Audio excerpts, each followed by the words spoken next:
here on your page 4, and now you've got a list of units 2 through to 26, which is obviously illustrating some of the uses in those outlets, which equates to the 1542. You're suggesting that you've already had a discussion with administration and you're happy with the outcome with the discussion? Yes, our client's accepting of an outcome where it may be reduced to 1,700 in lieu of the 2,000 based on those uses are existing at the centre. Yep. And there was an additional tenancy which equated to about 150 square metres, which brought it up to 1,692 in total.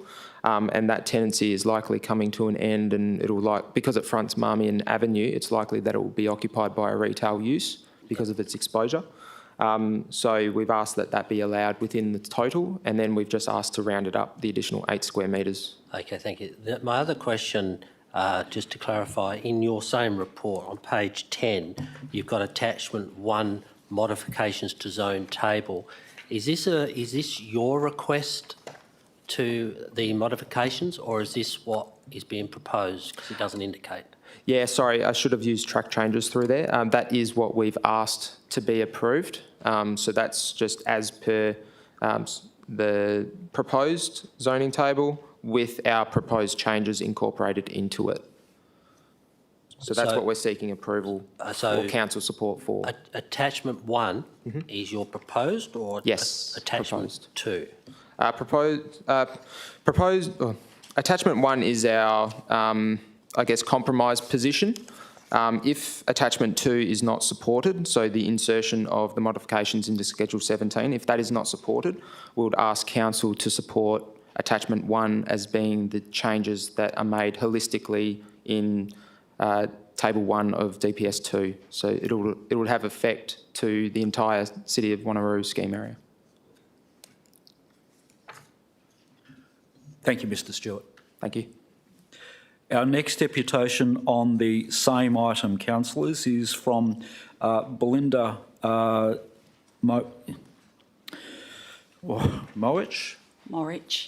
Oh, sorry, apologies for the pronunciation. Get your full name and address for our records, please. Thank you. Belinda Morich, care of Suite 370 Angelo Street, South Perth. Thank you. Thank you very much to the Mayor and councillors.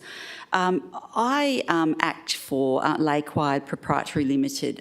Now, Lakewide owns land immediately south of Drover's Place, and you've heard tonight from the previous speaker regarding Drover's Place in particular. My client owns the land immediately to the south, which has historically been part of the same activities, agreed structure plan under the City of Wanneroo's planning scheme number 2. We have held that land for some period of time, and sadly it has quite a long history with the city, and for those councillors who've been on council for some period of time, you would know the protracted negotiations with our neighbours to the north and the difficulty they have caused the city over time. Gold Range is the name of the owners to the north, and over a period of years they attempted to make amendments to the city's planning scheme and an activity centre, I keep saying activity centre plan, my apologies, structure plan, to seek to be allowed to have a shop retail type of land use on their site. The effect of that, though, was to severely impact upon Lakewide's land to the south, because what was left to go on there was essentially anything that Gold Range didn't want. That then led to a number of separate pieces of litigation from about 2014 onwards, probably even earlier for Gold Range, thinking back, probably from about 2006 onwards, but certainly in relation to my client from 2014, they piqued their interest to ensure that their rights were properly looked after through all of these litigious processes. So at paragraph 8 of the letter that I've sent to you is just the list of proceedings that were on foot from 2014 to 2016. And my client really had become involved just to maintain their position vis-a-vis what was happening around them. They were protracted negotiations. I'm not sure whether or not many of the planning staff at the city are the same as they were back from 2014 to 2016. Those negotiations involved both the city and the Western Australian Planning Commission. The result of the discussions in respect of my client at least was that we would drop our request for any shop retail except for small things like bakeries on our site, and we would agree to the rest of our site being zoned to business under your planning scheme. And we have been happily working towards that goal ever since. One of the difficulties for us is in terms of implementing what was the agreement under that planning framework was some significant roadworks which have been going on the corner of Wanneroo Road and Clarkson Avenue, which has caused an enormous delay in terms of getting that land ready to be used and out to market. Subdivision approval was granted last year and the lots are now finally able to be used. So it was very disappointing, I must say, from my client's perspective to see this new planning scheme amendment come up for advertising, because we were unaware that there was any changes afoot. And while it looks fairly innocuous in itself, because it's just a change of zone name essentially, what it does do is change significantly the land uses that are capable of being put on my client's property. And at paragraph 18 of my submission, I've listed the things that otherwise could have been approved and will now be prohibited. And I must say we've already had our first deal fall over, sadly, in relation to a project which unfortunately is confidential but would have been a real game changer for that land, but also for the city of Wanneroo. We say that the effect of the amendment will be to leave half implemented a negotiated outcome that commenced some period of time ago in circumstances where all of the other lots within that same structure plan area have already had that opportunity to implement. We've already paid over $600,000 for the signalised lights on the basis that the land could be developed in the way that we thought it could, and then to find these land uses being no longer able to be approved is very concerning for Lakewide. For that reason, we have proposed a modification to the amendment. We would be happy for the service commercial zone to be applied to our land, but for those additional uses that we had negotiated to be inserted into the additional use table in Schedule 2 of your scheme. We already are an additional use lot because the effect of the negotiated outcome was to give us large format showroom and shops of a sorry, not shops of a certain size, retail nursery. So what will we be 1 minute left. Yep, what we would be asking for is those additional land uses which are listed and underlined on the final page of second last page and the final page of my letter. Thank you very much. I'm here to answer any questions or if you have any clarifications required. Councillor Miles. Thank you.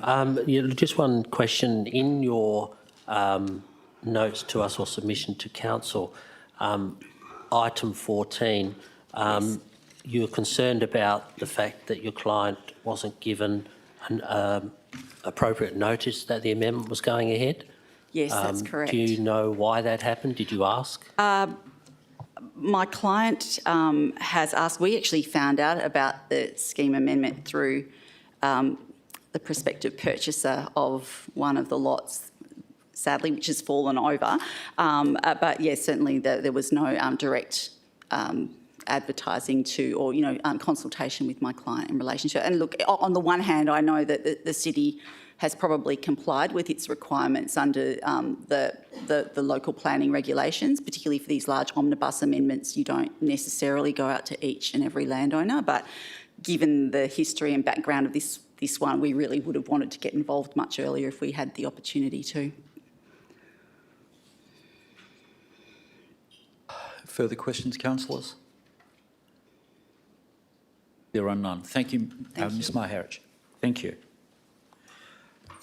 Our next deputation is on item 4.10, which is project update for the Quinns Rocks Caravan Park, and the speaker is Rob Ross.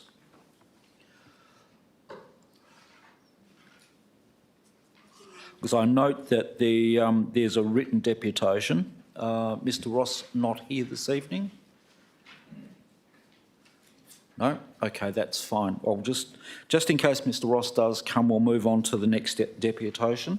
And that's on the same item, 4.10, and the speaker is Vicky Jenkins. So Vicky, if you could just approach the lectern and name and address for the records. Yep. They're just wide enough to cause people a little bit of discomfort. Sorry, I can't hear you over the coffee. No, it was just wide enough to cause everyone discomfort. Vicky Jenkins, 36 Ocean Drive, Quinns Rocks. Welcome, Vicky. Thank you. I'm disappointed with the way this process has been handled. Public consultation was confusing and concentrated on getting results the organisers wanted, not consulting or listening to our opinions or questions. Almost an exercise in brainwashing, but still resulted in about 90% of those attending against losing any of Lot 211. Now here we are, with very short notice and little information, being asked for our opinion. Regarding expression of interest, option 1, I thought was interesting, but excluded those whose vans weren't totally self-sufficient. I believe they have found elsewhere. Option 2 didn't seem to be based on cold hard facts, full of vague, ambiguous ideas. The company which will manage the business hasn't yet been set up. Also, from references made, the option to intrude into our bush forever as their requirements change is an open option. It's very hard to take it all seriously because it's just an idea. Not much consideration has been given to our weather conditions on the WA coast. We have a very cold, strong sea breeze that dominates our lives in summer, which restricts beach use and enjoyment of the outdoors. Most of our houses are designed with outdoor entertaining areas, allowing a retreat from the wind, and car parking, which, because of the increase of population in Quinns Rocks and surrounding new suburbs, has become difficult to find on a nice summer's day. We have a very popular surf club that is growing with each season and should be considered for their needs to cater for its membership. We have the swimming enclosure at the southern end of the beach, which attracts lots of swimmers who do laps each day. Vacant blocks, which could be used for parking and were used for parking, are disappearing. People are building on all the vacant blocks in Old Quinns. The multi-purpose pathway, which runs in front of the old caravan park footprint, how will that work if we get the if we get the glamping camping with the weddings? People use it daily and will use it daily, unaware there is a wedding in progress. As they chatter away and the kids yell and scream, will their voices and faces be in the videos and photos of the wedding party? We are the residents living with Lot 211. This is our neighbourhood. It's our environment with all its birds, animals and flora. We want to preserve and protect it for our future generations.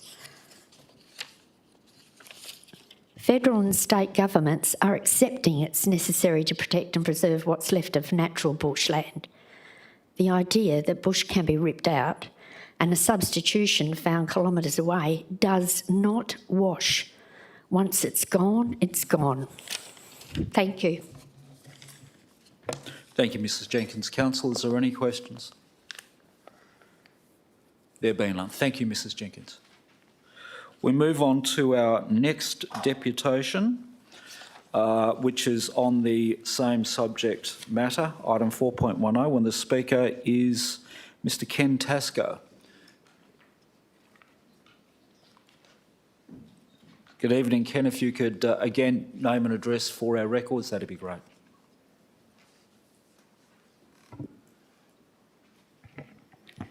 My name is Ken Tasker, or Kenneth Lindsay Tasker, 6 Beaumarks Court, Mindarie, 6030, and my wife and I have been residents here for seemingly forever, and certainly from my point of view, right from childhood, when the Quinns Road was a bush track.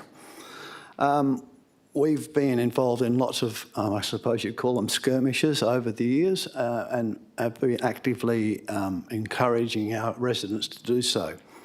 There's only been 2 submissions or expressions of interest with this lot, 211, and it's 10 years down the track, which we would love to see that come to some sort of fruition.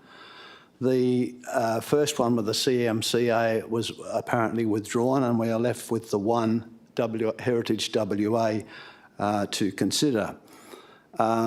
Neither of those 2 objectives, those 2 companies have ticked off the boxes and addressed the original objectives, and nor is it in the expectation of the community that the designated bushland area adjacent to the various facilities down there, that we don't want that to be encroached upon. I think that's been made quite clear.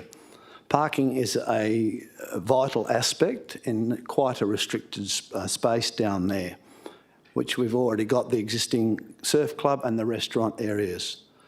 Existing parking also has an overflow area which actually intrudes into that bushland forever site at the moment, and if the current development goes ahead, that will lose those amounts of parking. It goes back to 2012, November, there was a council resolution which was quite clear about the establishment of a caravan park.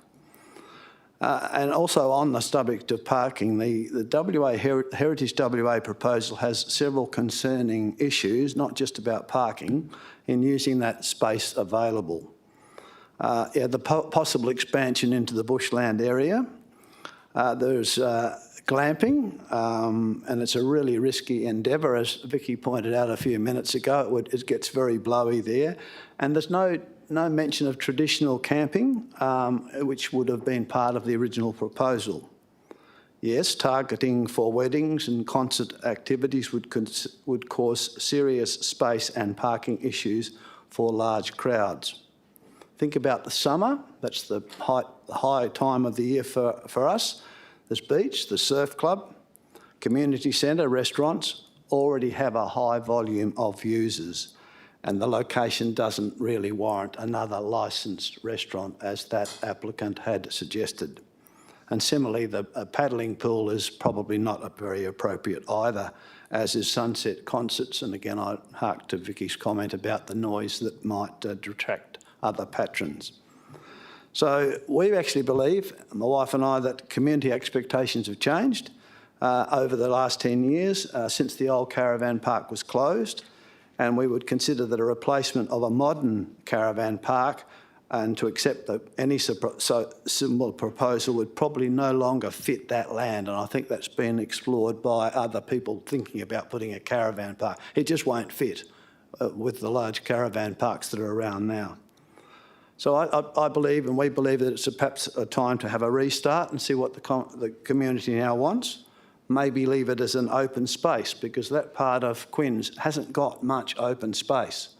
The nearest open space, I think, is probably Gumbossum, and there's certainly not much down there in public areas adjacent to the beach Fred Stubbs' park is still there, but it's down to about half the size it was several years ago. I think the population has changed. We would like some more open space, a great place for kids to kick a footy. I hope that you've all, councillors, had an opportunity to come up and have a look at this gorgeous piece of earth coming around in Mindarie and Quinns, and we would ask you to reject the proposal with that Heritage WA and have a rethink of the whole plan. Thank you. Thank you, Mr Tasker. Councillors, any questions? There are none. Thank you. Okay. Thanks, everybody. Okay, we move on to the next deputation, and that is again on the same item, and our speakers are David Wake and Tracy Klonowski.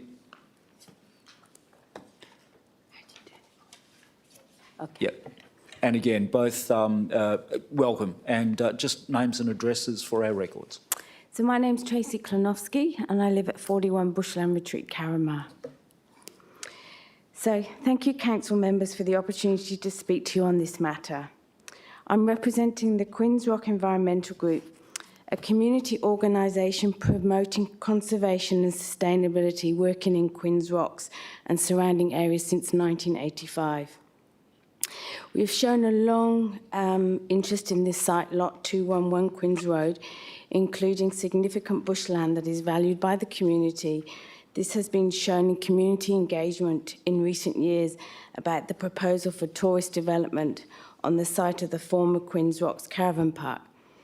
So the reason this area matters is the conservation significance of this vegetation at the state level via the Bush Forever policy. The documented habitat value of this vegetation to the nationally threatened Carnaby's black cockatoos, and the fact that the remaining native vegetation along the city's coast is under pressure from a range of threats. The long-term community involvement in the restoration of the native vegetation at Lot 211, including weed mapping, weed removal, seed collection and planting. The bushland is highly valued by the locals, as we've heard earlier, and others expressed via surveys. It's a really special part of Quinns Rock and Mindarie. The report being presented to the council this evening indicates limited market interest in tourist development here. 2 expressions of interest were received by the city, and the administration proposes the negotiation being undertaken with one of the respondents. With much coastal bushland lost along Perth's coastline and growing awareness of biological diversity, the rich flora we have in our area, but also local and global awareness to threat to it, and the imperative of protecting what we have, we continue to urge the city to protect the bushland on Lot 211. The city owns the land and can shape its future. Now I'm going to hand over to David. So, David Wake of 18 Stars Road, Quinns Rocks, also representing Quinns Rocks Environmental Group. The proposal by the preferred respondent in the coming out of the EOI process appears modest and contained, but from the limited information that we can see in what's publicly available in the report being presented tonight, there are a number of issues that we want to raise. Firstly, the risk that the development could extend beyond the footprint of the former caravan park site and so encroach on the bushland. This risk could arise because of the apparent need for additional space if caravans are to be accommodated, so that appears on, I think, page 447 of the agenda papers. The bushland could also be impacted if another access road is needed to satisfy bushfire protection requirements for the tourist accommodation. There's also, I guess, the risk that the operator might seek to expand activity on the site to make it commercially viable in time or to increase capacity to meet demand. Currently, there's limited protection for the bushland that the city as landowner, as Tracy said, can act to increase this, the protection of this natural asset. Earlier in discussions, I think the city administration raised the idea that the bushland portion of the lot could be incorporated in public reserves. So this is an option we strongly support and urge the city to pursue that to safeguard the bushland. Another matter of concern is car parking, which has been raised previously. The proponent intends accommodating guest parking on the footprint, but current public parking demand is exceeded at times when there's a big surf club event or on summer holidays. And so by leasing that part of the site to a private party, the option of accommodating overflow or additional car parking there would be foregone. A third concern arising from limited market interest is that perhaps tourist development is simply not a viable option. There are alternative uses. These have been raised in the community consultation but not fully explored because of the parameters set around the engagement process to date. Alternative uses such as additional public play space and parking could complement existing uses of the beach and add to amenity of the area for the community into the future. To do this, public control of the site is important. So again, transferring it to a private party would limit what can be done.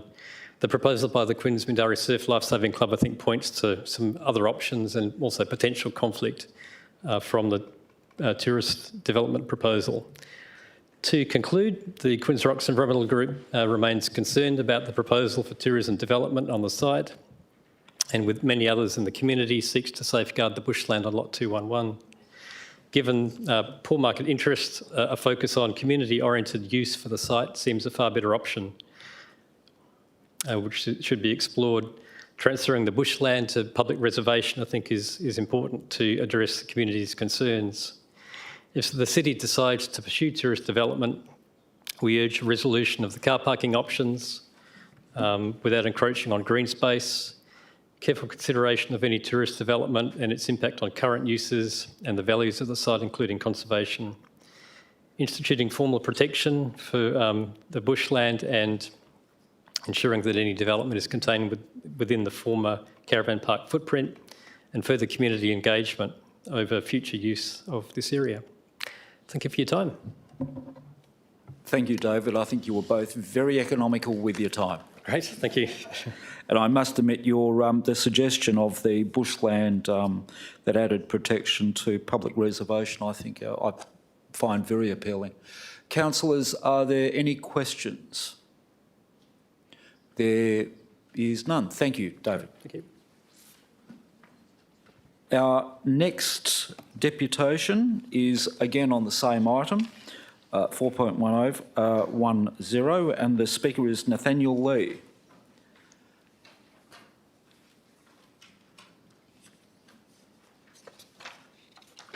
Nathaniel is not here by the looks of things, though it appears that there's a fairly extensive written deputation that I think councillors will avail themselves of. Okay, councillors, with that, I think that's all of our deputations. Oh, how could I possibly have missed Heather? Apologies, Heather. If I could ask Heather Cole to come to the lectern and name and address for the records, please. There is absolutely no way I could have missed Heather.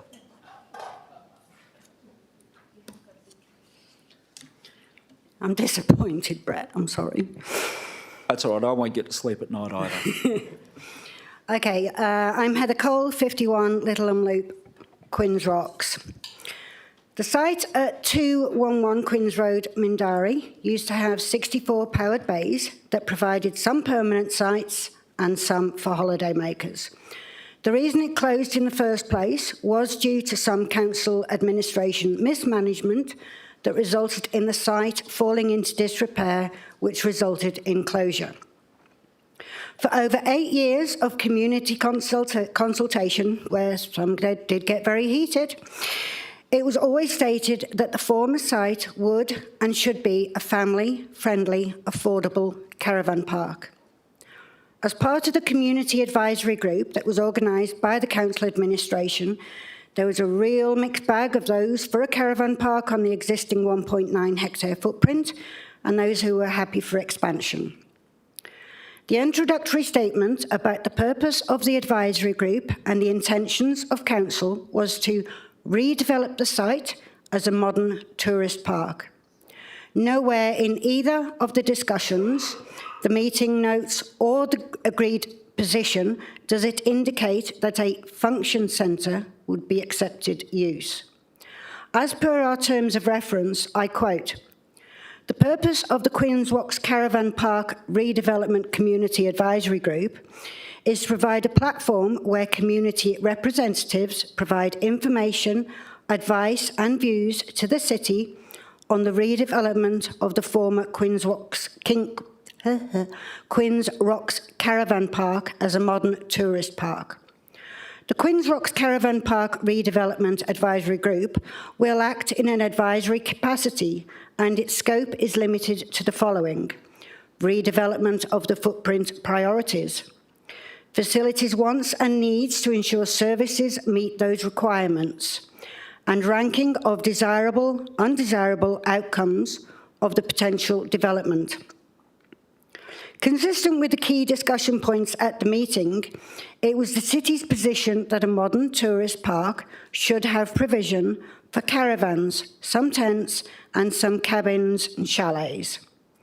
The case against accepting this proposal is actually quite clear. It is outside the original guidelines and agreed position of both the city and the Queen's Rocks Caravan Park Redevelopment Advisory Group, which met in April and May of 2021. This is a statement by the city in outlining its position prior to the commencement of the consultation in the document titled, "What will the redevelopment look like?" Answer from the city: although the final form of the redevelopment is not yet defined and the city has not approved any party to undertake the development, the council has confirmed that it would like to see a modern tourist park on this site. You did appear to listen, but sadly that no longer seems the case. RV isn't in line with the briefing that we came up with, and a wedding venue with glamping tents certainly isn't. This has gone on for so long, with goalposts being moved and hidden agendas, that the local residents now find it hard to trust council administration, and support for anything to be on the site has dramatically dropped. We only had a couple of days' notice that this was actually coming to council today, and those who live close by the site haven't received any notification, as it will impact them more than anyone else. They should have been informed. I respectfully request that this item is taken off the table until further consultation is given to the local residents, and actually ask the local community, the local residents, what they would like to have on the site. It is their local asset and should include us in the decision making. Thank you. Thank you, Heather. Councillors, are there any questions of Mrs Cole? Yep, Councillor Huntley. Thank you, Deputy Mayor. Hello, Heather. Hello, Jackie. Heather, I'd just like to ask you, have any of you been shown any of the photographs of what this plan entails, or have you not? Have you No, only read it? those are all confidential. We're not allowed to see anything. Okay, thank you. Councillors, any other questions? There are none. Thank you, Heather. Thank you for your time. Thank you, everyone, for your deputations. With that, we close deputations. Councillors, we move on to item 4, reports. And councillors, just with respect to any declarations of interest you may have on any of these reports, if you could just acknowledge those as we go through.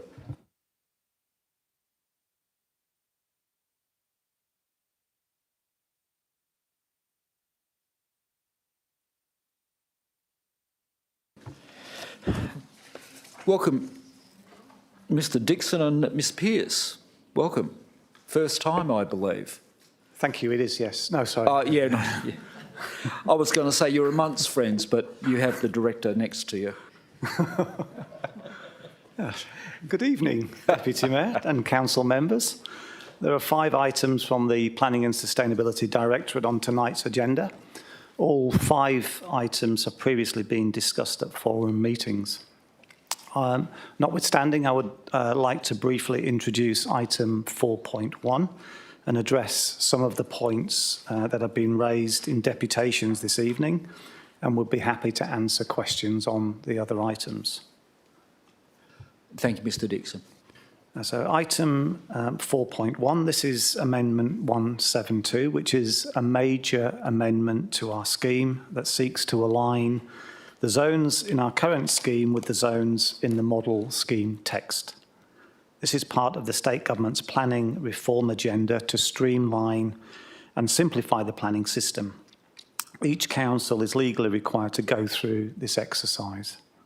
At the moment, there are quite literally hundreds of different zones in different council schemes with different objectives and land use permissibilities. This leads to inconsistency and confusion. So the primary purpose of this amendment is to simply transfer existing zones in our scheme to the model scheme zones that best reflect and most closely align with the current objectives and land use permissibilities. If we take the example in our current scheme, we have a business zone. There is no business zone in the model scheme text, so we are proposing for all of the areas of the city that are currently zoned business to change these to either commercial zoning if they are in an existing activity centre, or service commercial if they are outside a recognised activity centre. As pointed out in the deputations tonight, there are some changes in land use permissibility in the new zones from the current zones, and some landowners want to retain that land use permissibility through the scheme amendment by adding additional uses for their specific site. It is not the intent of this scheme amendment to add additional uses for specific sites. That is counterintuitive to the intent behind the amendment.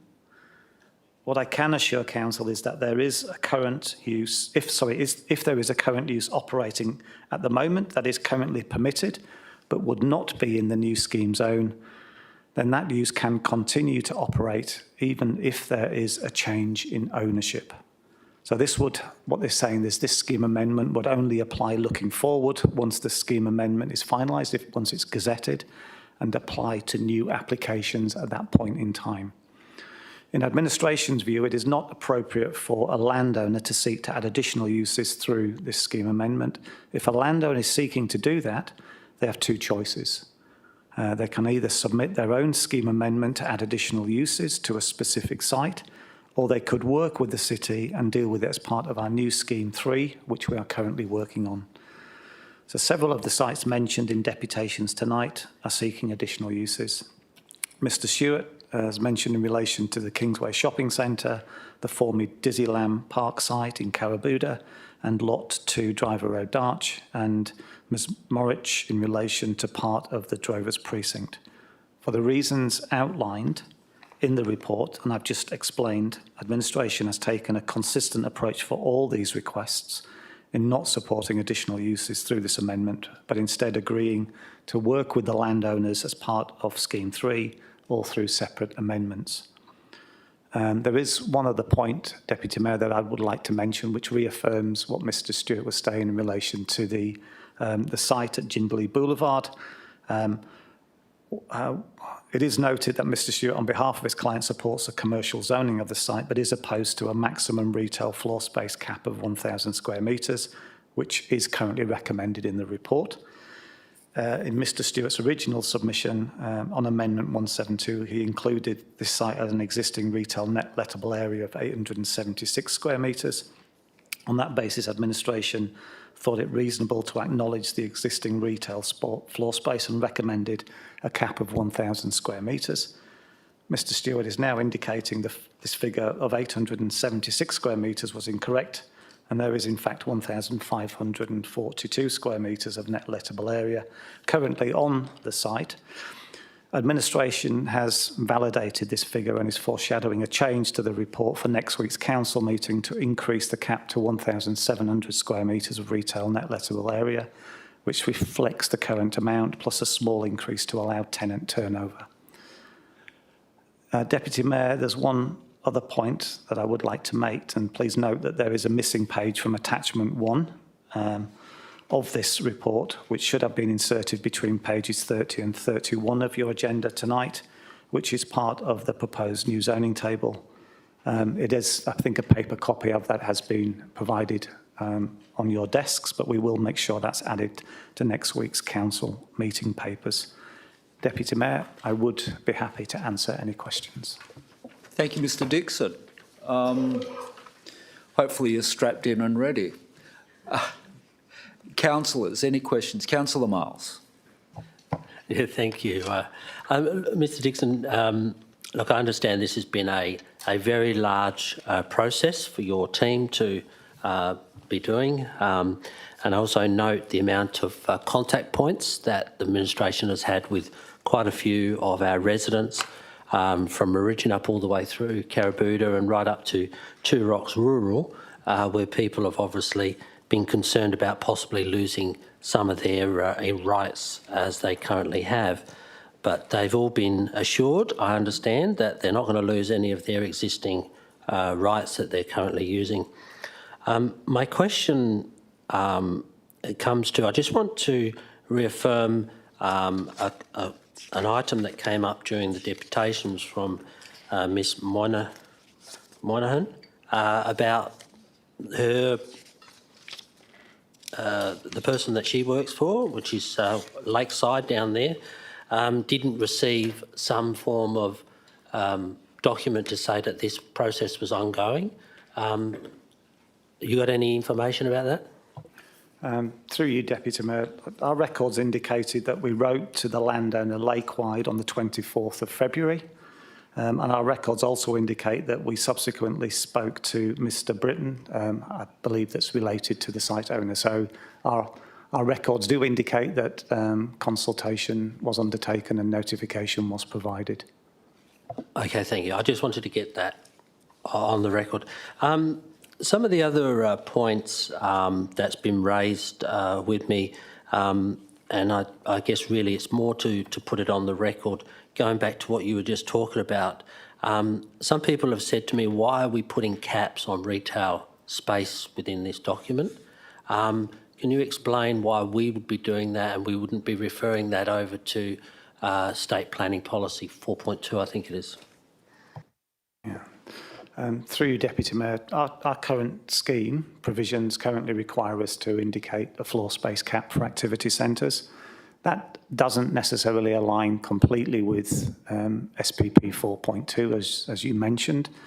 As part of scheme number 3, which we're working on at the moment, that's something we'll consider with council in terms of whether we include a retail floor space cap or otherwise. I think in order to align with SPP 4.2, the likelihood is we won't be recommending that moving forward. But given that this current scheme amendment has to align with the provisions in our current scheme, albeit where we're changing, it's different. But in that context, I think we still need to reflect floor space caps. Thank you. The other question I had from your report in the comments, it says that all developer contribution plans will be consolidated and standardised in special control areas. What are you referring to in that regard? Just the new special control areas, or have we got some more coming forward? No, so where there is an existing developer contributions plan, we will reflect the extent of that area through a special control area. That would also apply to future developer contributions plans that we are currently considering for Narrabeen industrial area, as well as the future East Wanneroo residential development. So it's just a change in name from a developer contribution to special contribution? That's what I was trying to understand. Why the change? No. In essence, it's a special control area that would define the extent of the developer contribution plan area, and that would be defined through that process. Okay. Another part of it, and I noticed that I'm just going through my list, as you'd appreciate, Mr Dixon. I noticed that we only got 38 objections overall, and you sent out 6,000 letters, plus there was all the other phone calls that I know administration received. Out of those 38 objections, Obviously, tonight we've only received deputation on 5. I would say that would be pretty good going when we make such a major planning decision as we are here. I take that as an exceptional result and reflects obviously the quality of the amendment document that was prepared and subject to extensive consultation. I was just about to add, I think Councillor Miles was about to say, turning it into a question, would you agree? 100%. Thank you. The last part of my question, and it comes to the presentation we had tonight, but I did have it within the documentations.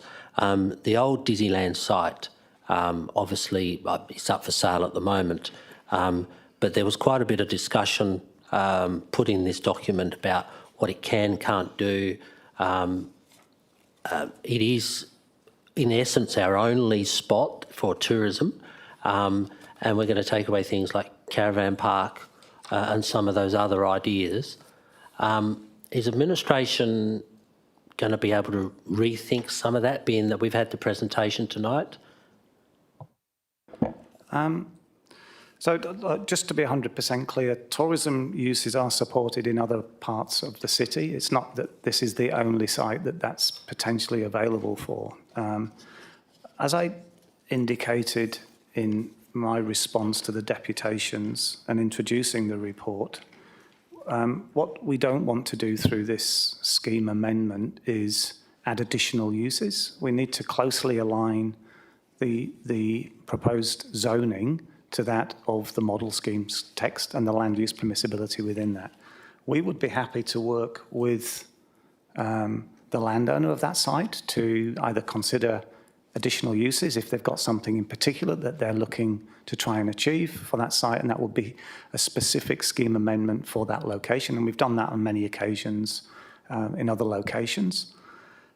Or they could work with us through the new scheme, which is really the intent behind identifying specific sites and looking at opportunities on specific sites, not through this broad scheme amendment, which is really just to align our zones and the scheme provisions with that in the model scheme text.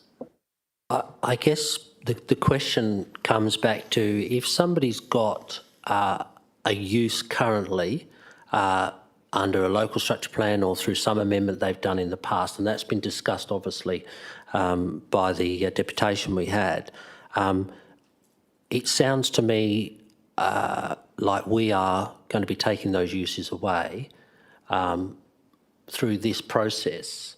And I just need to clarify that if somebody's, I guess the question is, if somebody's already got an amendment on their land to run a tavern or whatever they want to do, does that mean that use is going to continue even though there may not be no building with that use?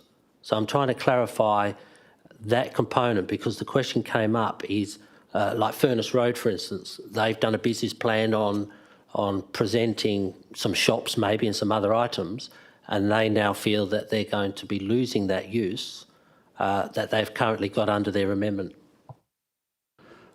Look, as I think I intimated in my introduction, so if there is a current use operating or a current scheme amendment that's been endorsed by council, and that's currently in operation or currently permitted, then that would not be changed as a result of this scheme amendment. If somebody's operating an existing business, paintballing at the Disneyland, for example, and that's got an approval, that business can continue to run on that site, notwithstanding the proposed changes to the zoning of the land. If it's an existing business, that business can continue to operate on that site. This is looking forward, and it's going to take realistically between 12 and 18 months, assuming council adopts the scheme amendment, for it to go to the commission and then be endorsed by the minister and then gazetted. At that point, any future application that comes in would be assessed against the new zone and the land use permissibility within that zone. But if there is an existing, for argument's sake, if there's an existing shop that's operating in a business zone at the moment and that changes to service commercial, that shop can continue to operate until a new application comes in to change the use of that land. Yeah, I understand that, as long as they've already got the bricks and mortar supporting the shop and the use.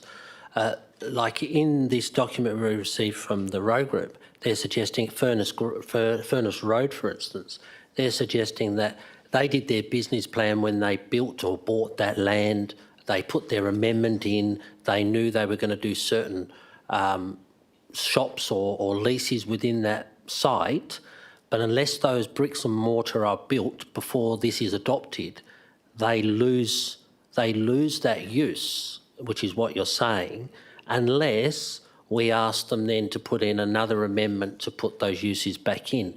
So I'm concerned that we're going to drive some of these land use, some of these landowners to have to go back to a whole bunch of planners again to put in an application or an amendment in to have their use back again. That's what I'm concerned for. Yeah, so as I mentioned, this is a broad scheme amendment to align the zones in our scheme, which are currently about to change to align with the model scheme text provisions. There will be potentially some land, not many, but some land use permissibility changes as a result of that. We would be happy to work with any landowner that hasn't currently enacted their intent to work with us either through the new Scheme 3, which we're working on at the moment, or a scheme amendment to achieve their aspirations.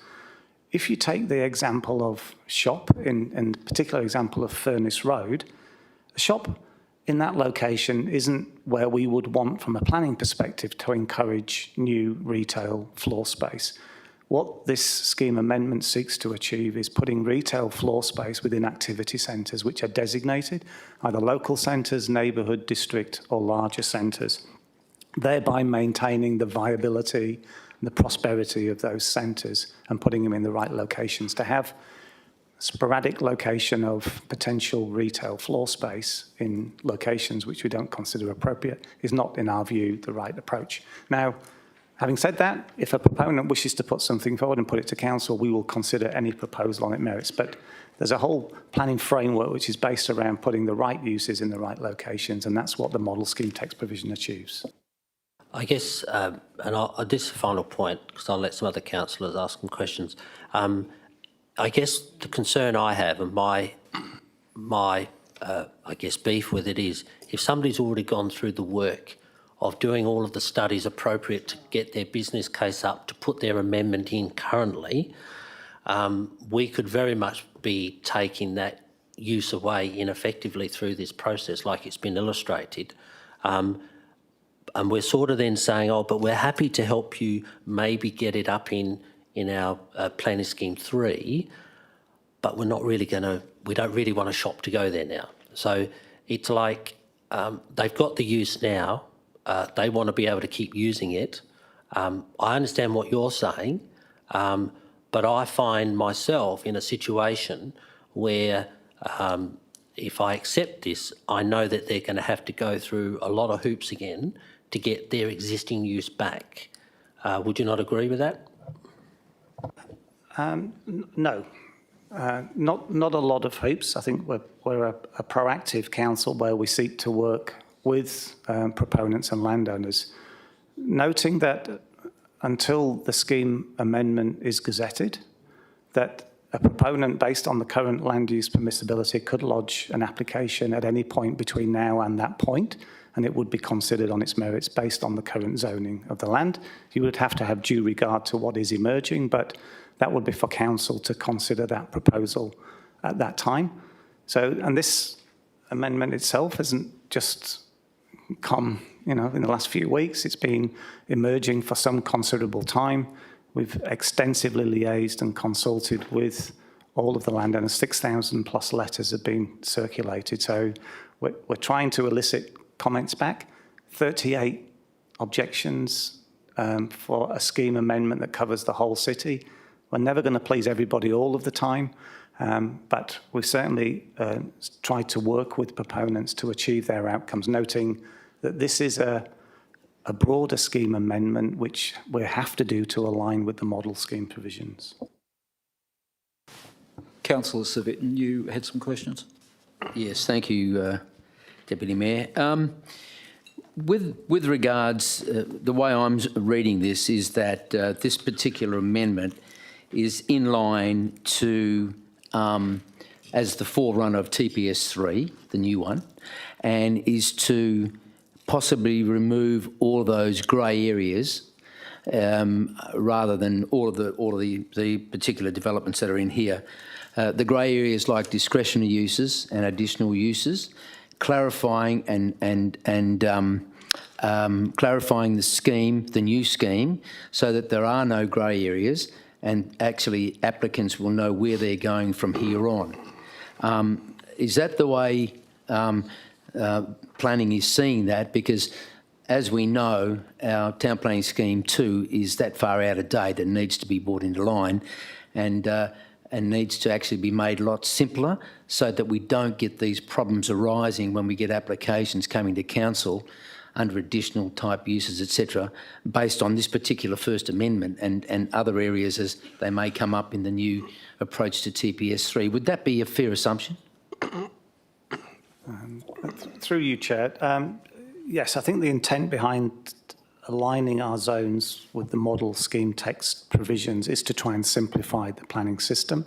There will still be discretionary X and P uses in those zones, but I think that the intent from the state government is to ensure that every council has a similar range of zones so that there isn't confusion between what the city of Wanneroo does compared to our neighbour, the city of Swan or the city of Joondalup. There's a similar variety of zones and a similar variety of land use permissibility within those zones, so that there's no distinction in effect between a proponent in each of those areas. So absolutely it is to simplify and streamline the planning system within Perth. Councillor Wright. Thank you, Deputy Mayor. I just had one question that was going off Councillor Miles' point that he asked. There was a phrase that you used, there are other areas for tourist development. Could you outline what areas within the city, except for East Wanneroo, that you've actually outlined for tourism development? Because also, I suppose this goes on to the other item, 4.10 as well, but the main part around the Dizzy Lamb, and it actually conflicts with our new EDS strategy and also our existing EDS strategy of cutting red tape around planning. I know that was a specific point that I know us on the committee, the working group, actually fought to cut red tape, and as Councillor Miles indicated before, it would actually have to get that operator to then apply, or the two options that you said of waiting to the new scheme or applying for a scheme amendment to add the additional use. That actually adds more cost and actually is putting more restrictions on businesses. So could you outline where the other tourist zones are within the city?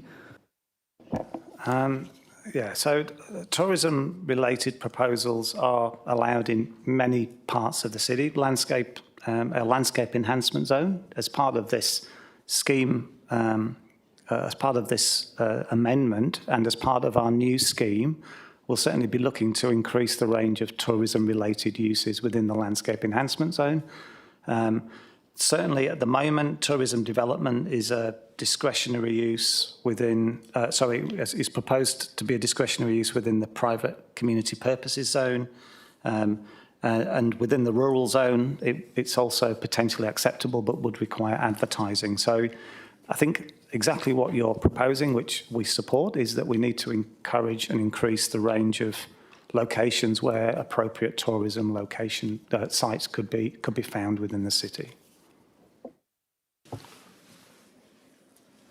Yeah, Councillor Bay, you threw me off a bit there. I actually thought you were off on your winter holiday. I've had my hand in the air on 3 occasions. I've come first every time. Yeah, no. Last. See, I actually just keep an eye on them and get them in order, Councillor. Thanks very much. Yeah, through the chair, some questions to Mr Dixon. Certainly. In a nutshell, Mark, and following on from what Councillor Miles said earlier, it is the case, isn't it, that any pre-existing non-conforming uses under District Planning Scheme number 2, Amendment number 172, those uses can continue, correct? And, all right, but there are exceptions and exceptional circumstances where that is not permissible, correct? As was mentioned by the Speaker in support of the deputation tonight. Is it possible for persons in that category, or developers in that category, or proponents, to seek compensation for what's known as injurious affection in respect to their use of the land as to the future? So just to reaffirm, if there is an existing business operating, which is currently permissible, currently got all the approvals in a particular zone, particular location, that business can continue to operate, even though as a result of this scheme amendment, the land use permissibility changes, and that wouldn't be supported in the future after the gazettal. So if it's currently operating, it would enjoy non-conforming use rights and continue to operate that business into the future. What that has been pointed out by some of the deputations is that there are some small, relatively small changes to land use permissibility when we change, for example, from business zone, which no longer will exist, to service commercial or to commercial zoning, depending on the location. And so what we're saying is that that will change as a result of this amendment. I don't think, because it's gone through a process of community consultation and been subject to council resolution, will go off to the Commission and the Minister, that it would be the subject of potential litigation.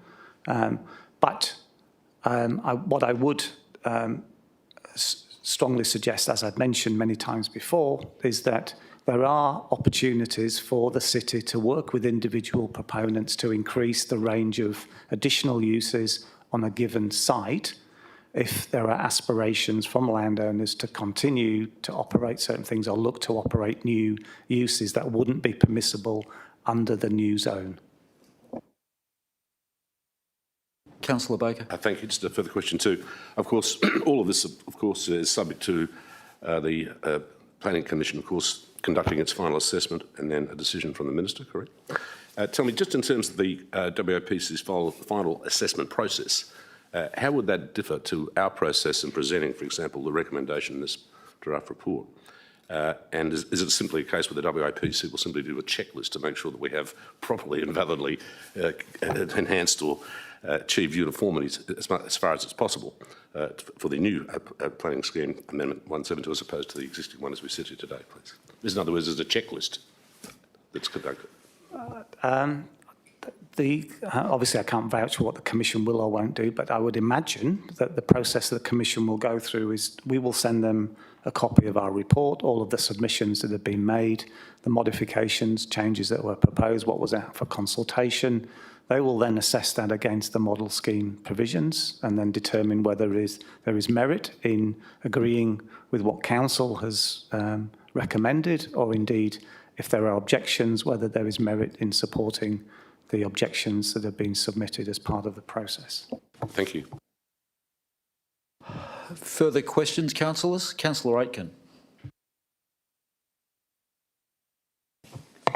Thank you. Just a couple of questions.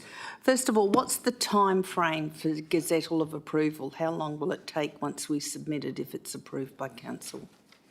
Again, I can't give you a definitive time frame, but typically 12 to 18 months after council's considered and the report is submitted. Depends on the complexity of the amendment and obviously if there's any changes that either the Commission or the Minister are looking for. So the current landowners have 12 to 18 months to actually start building on their vacant land, and if they've got approvals under the old scheme before the gazettal happens and the new approvals come into play. Is that correct? As I mentioned, they can choose to submit an application or implement an existing approval within that time frame, or if they don't, then they work with us as part of Scheme 3, which we're working on at the moment, or if after they decide after the gazettal of the amendment that they have an idea to want to do something different that isn't permissible, then they can do a scheme amendment to add an additional use specific to that site. And just one other question. From what I understand, this amendment's being done to create a standardisation across councils that when you've got planners going from place to place, they've got similar zoning approvals and language to be able to work easier and that's the ongoing function to standardise it and make it easier. Is that correct? Yeah, as I mentioned, I think there are 700 or 800 different zones in operation, or there were in schemes. So it's confusing. It's confusing for residents. It's confusing for developers. It's confusing for all parties involved in the planning system. What we're looking to do is streamline, through the planning system, is streamline the range of zones so that there's consistency.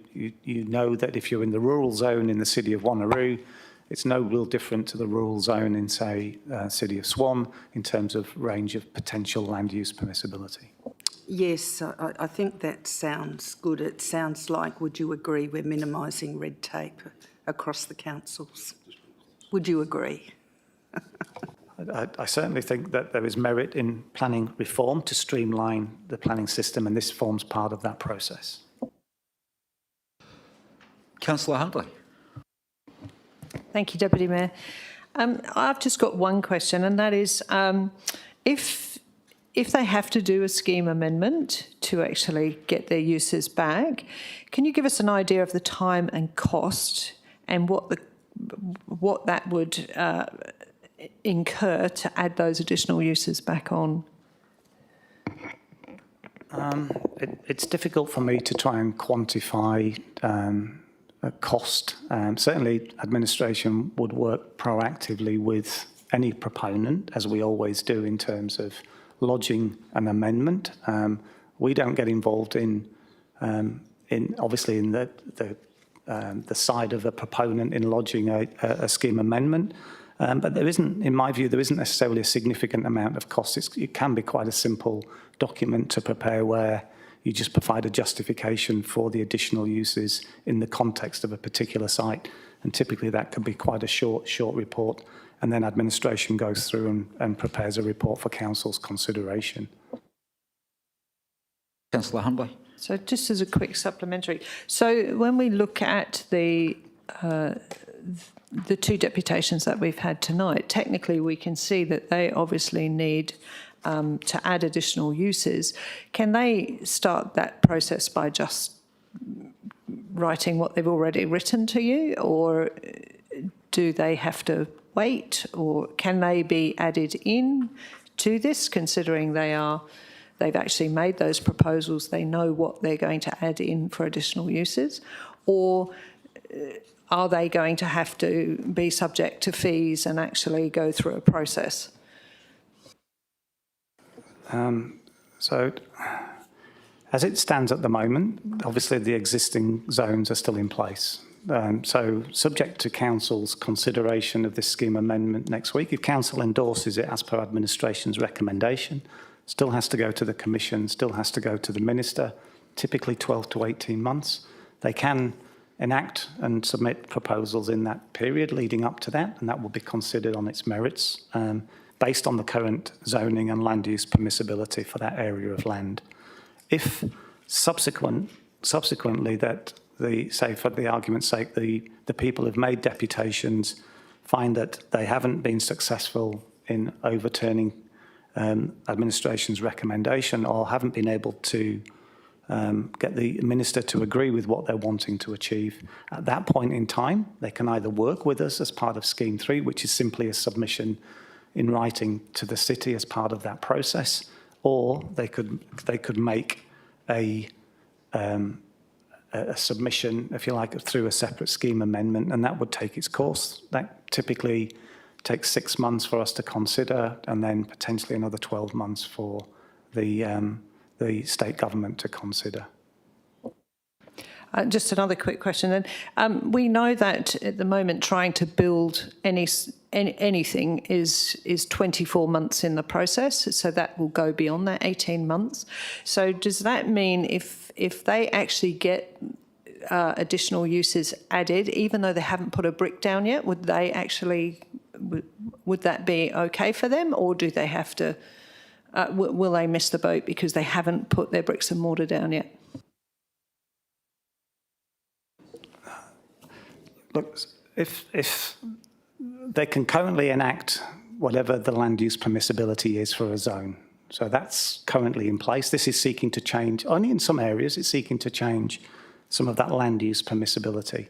So there's nothing to stop them lodging a development application now and that being considered on its merits based on the current land use permissibility. That can happen as of now. And that can happen until such time as the scheme amendment is gazetted. We are bound to consider and give due regard to what's emerging in our consideration of any proposal. But if there is a site, for argument's sake, in a business zone and they're wanting to lodge an application that complies with the land use permissibility in that zone, they can do that now.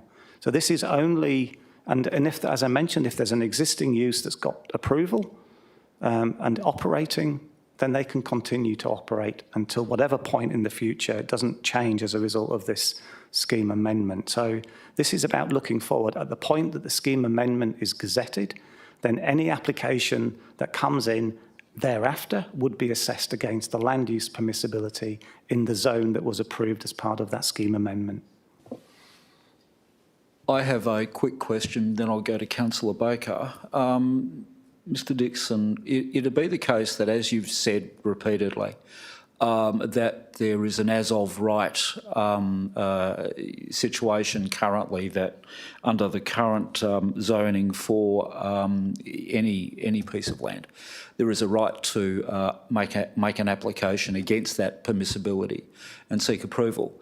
What's the time of that approval? What's that validity period post-approval? What's the limitation on that? So that would then run with the land. Obviously, if it's a development application, there's a time limit in which to implement the development application. I think with COVID, I can't remember they would have to commence the use, which could happen within the next 12 to 18 months, and then obviously that becomes a valid permission into the future and wouldn't be impacted by the scheme amendment. I suppose the point I'm trying to make is if that right is exercised now or in the very near future under the current provisions, they would, as of right, get approval, and there would be an extended period of time that wouldn't be extinguished because it was provided under the current process. It wouldn't be extinguished when the new provisions come in. Yeah, providing they've commenced the use. Yes. So it's not just going to be, for clarity, it's not just going to be if you don't get in there and have something on the ground within 18 months, too bad, you miss out. There's a business opportunity and decision to be made for people in the future.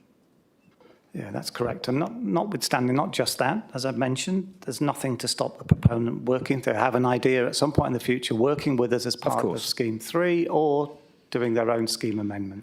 Yep. Thank you. Thank you. Councillor Baker. Thank you, through the chair. Just one final question, Mark. I think I know the answer. That you said that once the DA has been granted, of course, the proponent or developer can then proceed to implement the DA or proceed with the development. But of course, what is the definition of the term proceed with the development? For example, if he turns soil, flattens the land and sits on it for 2 years, has he commenced implementing the terms of the DA? Or does he have to, if it's a residential building or a commercial building, is there an absolute maximum deadline for lock-up stage? I thought there was a time limitation of 2 years before he implements the DA, in other words, moves the soil, and in some cases he sits on it for 2 years and strings it out, so to speak, until he gets his finances in place, the property market rises. What is the position there, please? Before the scheme changes. My learned colleague has given me an indication that if it's a development approval, that development approval has to be substantially commenced. Now, what constitutes substantially commenced? I think we went through a process of trying to define that through a policy, if my memory serves me correct, to try and define what substantially commenced meant. And that would probably, and I can confirm this for you, but I thought that was around providing a slab for a site and so on. But I will confirm that for you in terms of what's substantially commenced If I can too, as supplementary, I think it's important, sir, please. Yeah, I think it is also important to differentiate between what the subject matter is here and a development application, because we're talking about planning processes, not the development application. But certainly, Councillor Baker, Yes, you have thank you. another question? Yes, the planning policy, of course, and process is very important in terms of the DA because it forms the DA, so to speak. But my understanding is that there's actually case law on this point. It's not the situation whereby the definition of when commencement commences is unique to each local government authority. My understanding is there's been judicial cases which have held that the preparatory earthworks, if completed, constitutes a substantial step towards implementing the development, but it can be thereafter dragged out. The question is, what's the deadline for the drag-out period, so to speak? So, as I've indicated previously, I think that the policy position that the council has, will provide clarity for you in notes, is that in the case of residential development, if it's substantially commenced and there's a definition which we'll provide for you, then that meets the requirement that that the approval's been implemented. With regard to commercial development, it's slightly different, and that's based some around case law. So we can, if through you, Deputy Mayor, we can provide clarity around that issue, noting that, as Deputy Mayor pointed out, this is just the interim phase between now and the scheme amendment being implemented. The big issue with this is obviously the substantive change, which is around the zoning and the model scheme text provisions. And I was trying to highlight that very distinction. Councillor Huntley, I saw you had your hand up. Has that been answered? I was just going to actually get some clarification on the fact that you did say that the business had to be commenced. So if they are still building or as Chris said, they've only just turned over the soil, they haven't actually finished the building yet, and the 18 months expires, does that mean they stop, or because they're not at a point where they're actually going to be operational? And you did use the word operational. So just to provide clarity, if a business has an approval, has started the construction of a development, as you indicated, then that, I think in case law, would indicate that the business is operational, is functional, is valid from a planning perspective. If there's been no development approval, no change of use, then no, that wouldn't be the case. I think that the point I was trying to highlight is it's not just until the change. If my understanding is, and please correct me, Director, is the as of right now land use, if it's applied for, it isn't and approved, it isn't extinguished as soon as the new model text comes through. It has that further opportunity for that DA, because there is an approval under the previous text for the scheme. Through you, Chair, what I will do is work with Mr Bowring and provide 100% clarity around this issue. If it's a concern to council, what happens in the intervening period between the scheme amendment being considered by council tonight and eventually gazetted, we'll provide clarity around what businesses can't do in terms of whether they've got an approval and the time frame for their implementation. We'll provide that in writing to council. I think, if I'm summing up, councillors, I think there's just there is a notice, and it's the intervening period, and it's the moving from the current text through to the model text, just making sure that there's that level of clarity and certainty. I think councillors would appreciate that. Councillor Miles. Yeah, thank you. I think you're right there, Deputy Mayor. I'm just trying to understand that clarity point. Also, if I could ask administration, I know that last year, I don't know if it's still in fact now, the state government did have some emergency powers in and around this sort of issue. Are they still in fact? So therefore, if somebody was in difficulty building a building, as Councillor Huntley has suggested, because of the issues we're in,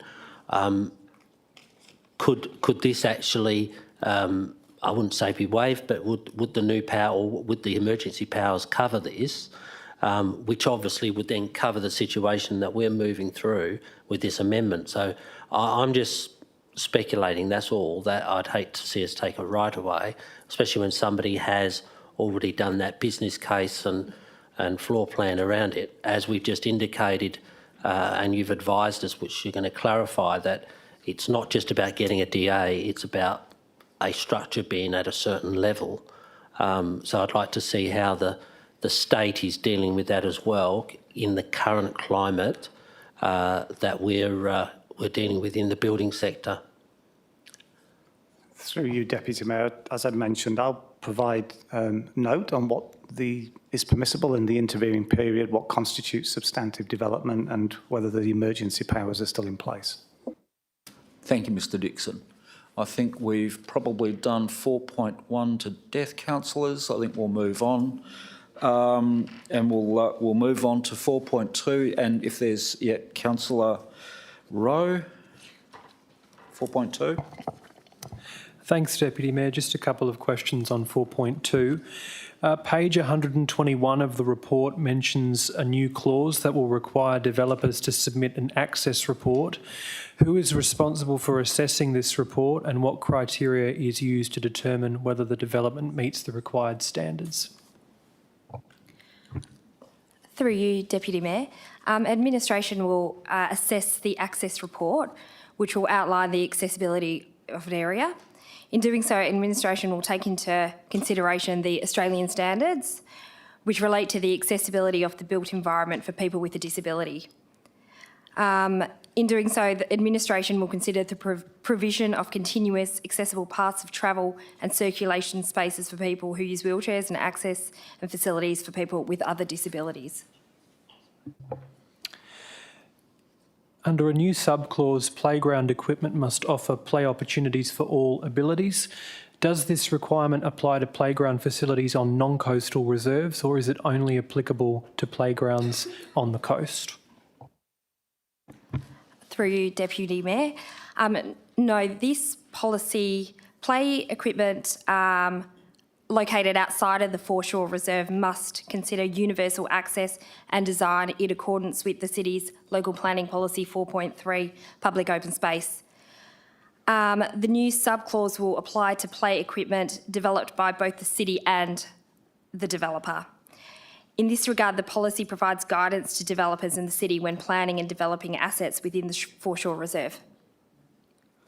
And finally, page 123 talks about a possible staged handover approach of foreshore assets. Does the city have this staged handover approach in place for other developer settings, e.g. estates in established areas, or is this just specific to the coastal area? Through you, Deputy Mayor, this clause is it's specific to the coastal area in terms of after sections can be handed over at different times. In terms of established estates, certain parks can be handed over at certain times, so it does apply outside of the coastal reserve in that sense. Thank you, Councillor Rowe. Councillor Baker. Thank you, through the chair. Thank you, Brett. Just a question to Mark, if I can, please. Just regarding the policy, of course, obviously I agree with it, but the schedule to the policy makes reference to the coastal node hierarchy. It refers to a hierarchy in order of priority, as I assume, local coastal node, district coastal node, and regional coastal node. Using Quinns Rocks Beach as an example, which category does that beach fall into? What is the in other words, what type of node is it in the hierarchy? What is the area of that node, and what are its boundaries, please? Thank you, and through you, Deputy Mayor, I'll take that question on notice. Thank you, Mr Dixon.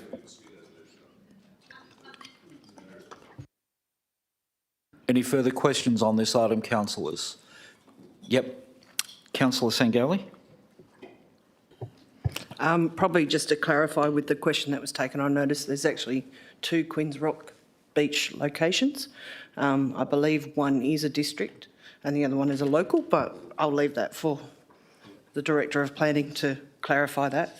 I did notice that under the definition of a regional coastal it includes surf clubs, so I'm assuming that's where the definition would come from. I guess while we are talking about that definition and considering the item that we do have coming up as well, I notice there's quite a long list of what could be included in a regional node. And there has been a lot of debate tonight, or not debate, but talk about one particular thing is car parking, but another thing is the lack of amenity in the Old Queen's Rocks area. And we all know that Old Queen's Rocks is eroding. And I think one of the things that is missing from this policy, and perhaps maybe first I should start with a point of clarification right at the beginning of this policy, it tells us that it provides... Councillor Sangali, I do have a question out of... I was going to say, you're going to phrase a question out of this, I hope. It says that it provides guidance to land developers, consultants, the community and contractors. Does this policy actually apply to the City of Wanneroo themselves? As a council, good point. Are we bound by our own policies? Yeah. Yes, through you, Chair. Yes, if there is a specific proposal that the city itself is putting forward, we would, I think it's important that we would consider that in the context of council's own policy framework. Well, that's wonderful, because I did notice objective 1 is maintain a high level of coastal foreshore amenity for current and future residents. So I think that's a wonderful statement for the city to be making. Again, you know, there is quite a long list of things, obviously, within a foreshore reserve, but this policy is talking about protecting future residents and the future coastal reserve. But I do note that Quinns is an eroding coastline, and that 100-year coastal setback is forever moving and shifting. And I guess my question is, does this policy, or do we have a policy anywhere that protects the land that is behind the 100-year setback right now, so that our future residents actually do have a foreshore reserve?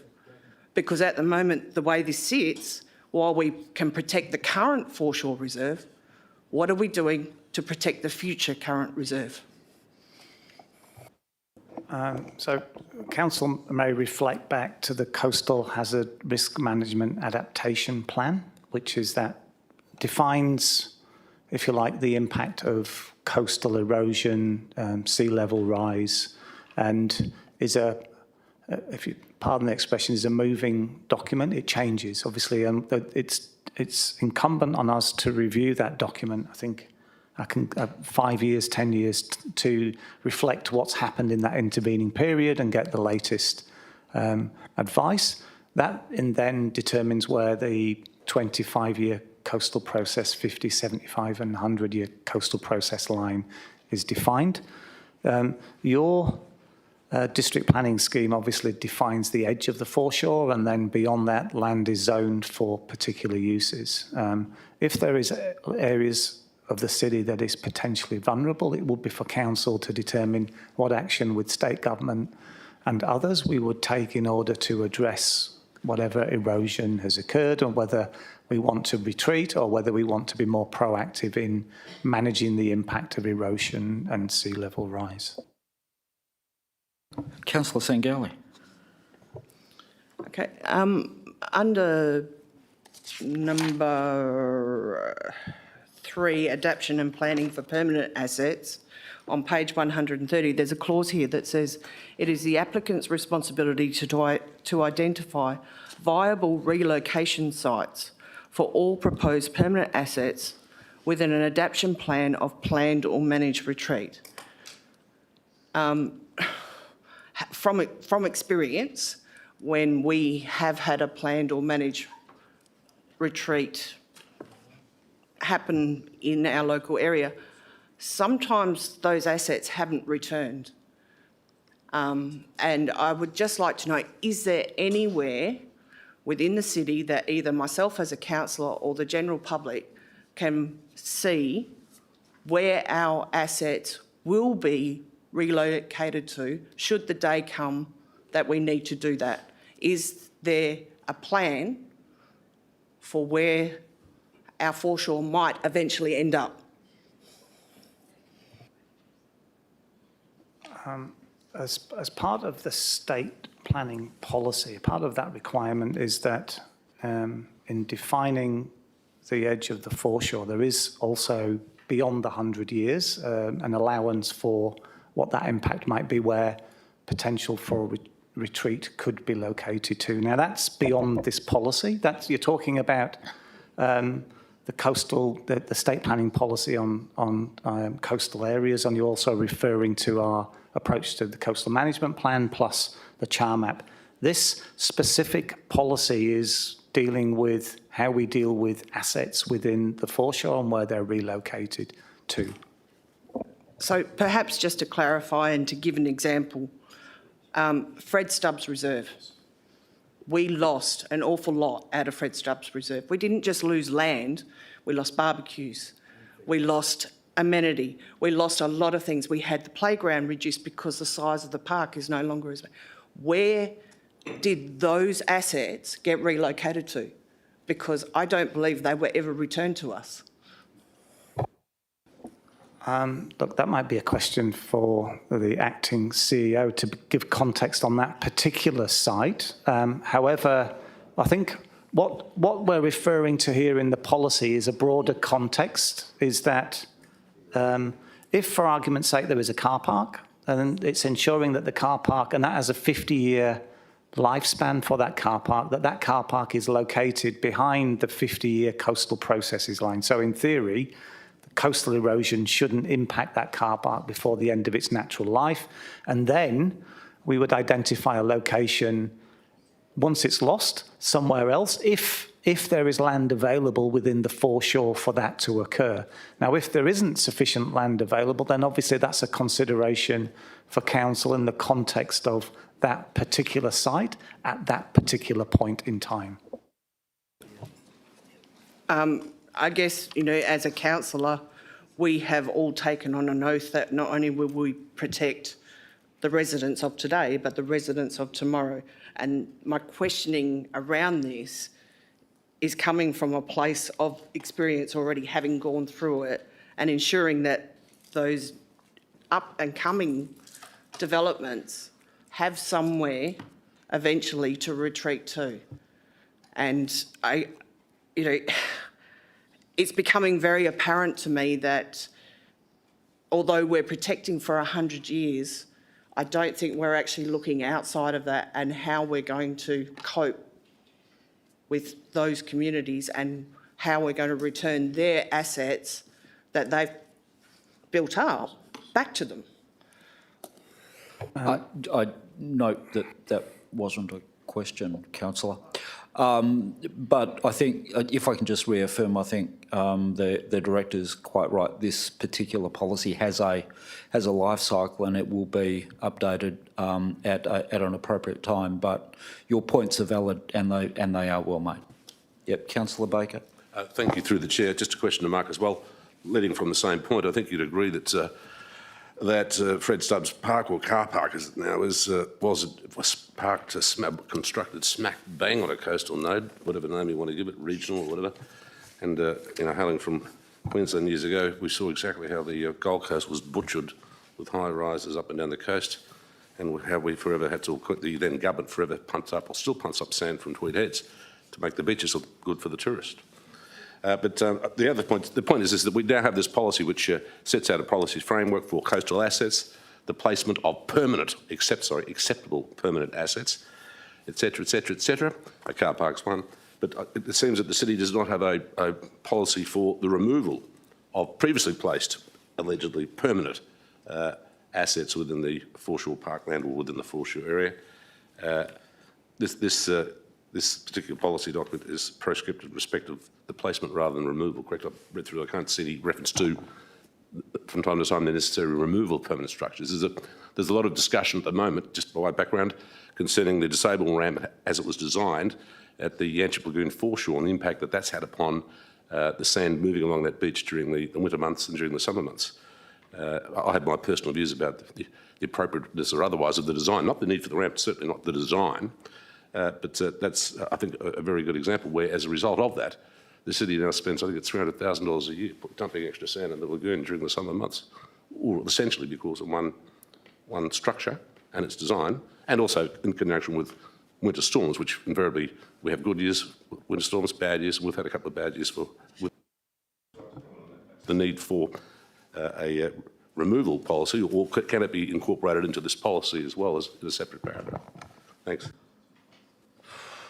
Through you, Chair. So I think it's implicit if there are existing assets in place and they will have a lifespan, whatever those assets are, without being specific, that the policy addresses the intent around where the replacement of those assets should be provided if and when they need to be. It's not specific, but the intent is where we will locate assets, whether it's a footpath or a children's play area or a car park, the intent being that they shouldn't be provided in locations where they are going to be impacted before the end of their natural life. And that's, in essence, the intent behind the policy, and that would apply to existing assets or new assets in terms of where future potential relocation should be.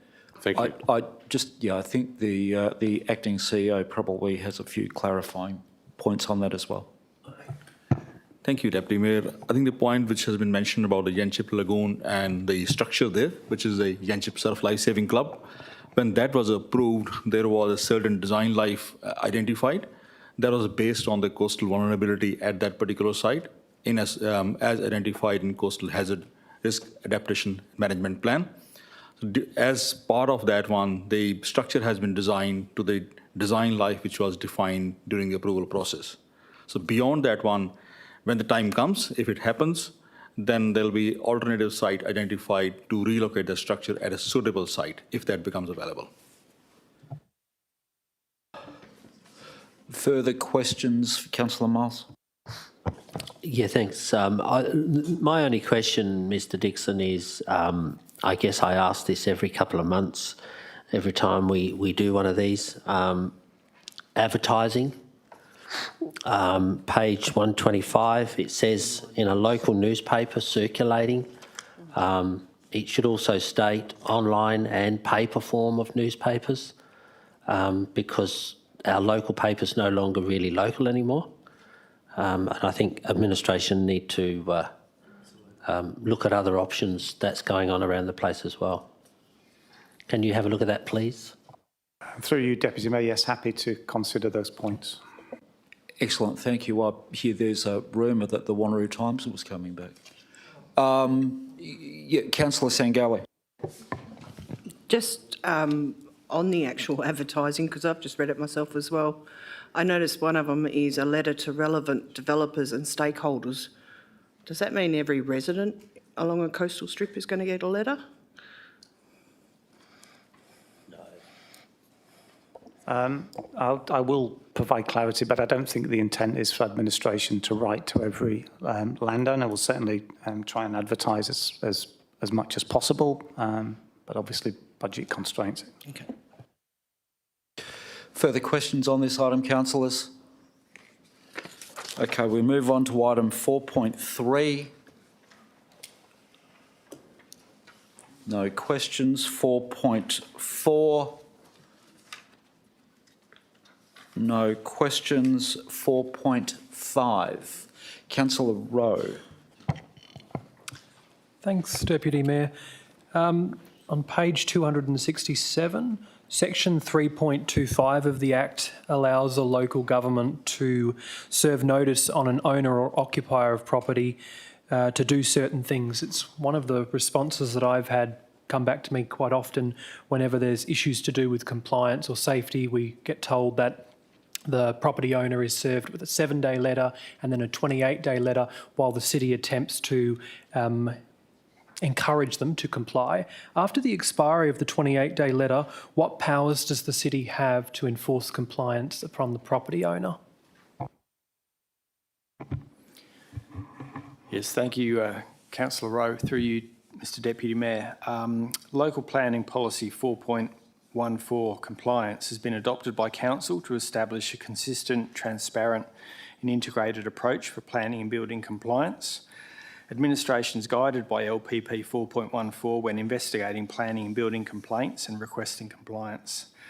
In the majority of compliance cases that relate to Section 3.25 of the Local Government Act, administration will send a 7-day letter to a property owner asking them to contact an officer in compliance services to discuss a compliance matter. And thereafter, if compliance is required, a letter is typically sent requesting compliance is achieved within 28 days, as you've said. If compliance is not achieved, a follow-up letter is typically sent requesting compliance is achieved within a further 14 days. Ongoing non-compliance may trigger the issue of a legal notice requesting compliance within 60 days. Non-compliance with a notice typically results in the issue of a final letter advising that legal action may be commenced if the matter is not rectified within an additional 7 days. Thereafter, a prosecution may commence with the matter being progressed through the Magistrates Court by the City's lawyers, and court processes may take 6 to 12 months before a magistrate makes a decision.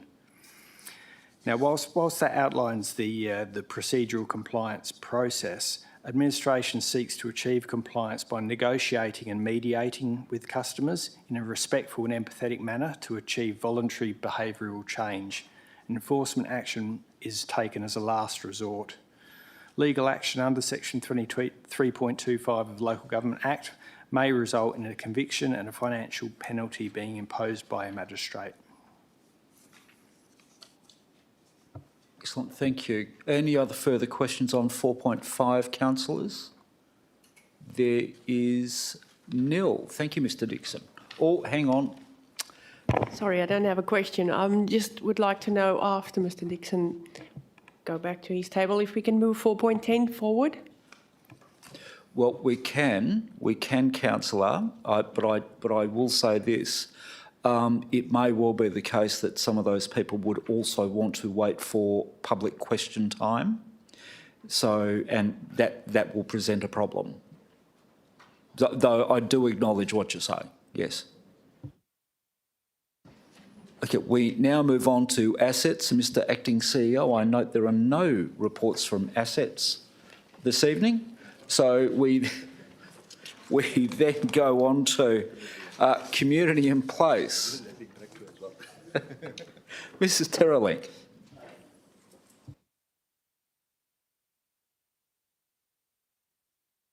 Thank you, Deputy Mayor. There's one item this evening from Community in Place, and that's some minor amendments to some existing council policies, and I'm happy to take any questions that may arise. Thank you. Thank you, Mrs Terrelink. Councillor Baker. Yes, just a quick question, if I can, regarding the shared usage of certain school grounds or parks within school, grassed areas within schools. I had a concern about 2 years ago where a young child was charged with being on premises without lawful excuse because he's kicking his football around a school that had a fence around it. And apparently, because it had a fence, it was a closed school. Members of the public could not use it or pass through it, even after hours and on weekends. I thought, well, that's ridiculous. And I see there's a trend nowadays towards putting up these Fort Knox-style fences with, they look like inverted star pickets.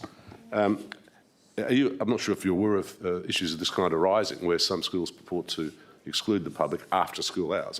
Obviously, many instances for good reasons relating to vandalism, etc. But nonetheless, it's a case where that, particularly the playing surfaces, are going to waste. Would you like to comment on that in terms of how our policy can assist in addressing issues of that kind, please? Mrs Terrelink. Yes, through you, Chair. I guess what we have found is that the joint development and shared use policy mainly applies to Department of Education, and my understanding is that most of those ovals wouldn't be fenced. They're available for both community and public use. If it's the case that it's more private schools that are fencing, they're not normally subject to our policy and shared use agreements. Thank you. Further questions on this item, councillors? Councillor Rowe. Thanks, Deputy Mayor. And this comes from a couple of different complaints I've received over the last few months to do with park users or residents utilising an oval that has a shared use agreement with a school during school hours. So I thought I'd just get it on the record clarifying what the policy includes. So page 317 says that each shared use agreement is specific to the individual school site. Is the shared use agreement publicly accessible? And how do residents and other park users know if and when a school has exclusive rights over the use of an oval? Through you, Chair, so the shared use agreements with schools typically cover the normal school hours, so it's generally from 8 a.m. to 4 p.m. Monday to Friday, and that excludes the school holidays. So community use of the venues generally complements rather than competes with the school's use during the times that they have it, and it is quite rare for issues to occur where there is a conflict. That's not to say that they haven't occurred in the past, but given that in practice there has been the ability to share the space under the provisions of the shared use agreements, the details of agreements haven't been made available to the public. What we do tend to do, if there is an issue of conflicting use, the city then would meet with the parties involved to seek to resolve that situation. So there hasn't been, I guess, the need to put up signage other than a particular issue that we've had recently, but to put up signage or advise the public that it's only available for the school. Generally speaking, we tend to find that that's kind of worked out between the school and the public, and if there are instances where that situation can't be resolved, then the city will seek to get a resolution between the parties. There's substantial benefits to the community from having shared use agreements. It means that we're not duplicating on facilities, and we're also sharing in the cost of the maintenance of those facilities as well. Thank you, councillors. And just on another note, if I can, councillors, if anyone wants any further information on a really good policy document on shared use of education and sporting facilities, I'd recommend you go and have a look at. There's one in the state government. Look up the name of the co-author. He's a very clever person. Thank you, councillors. I think that that's all for community in place. Thank you, Mrs. Terrelli.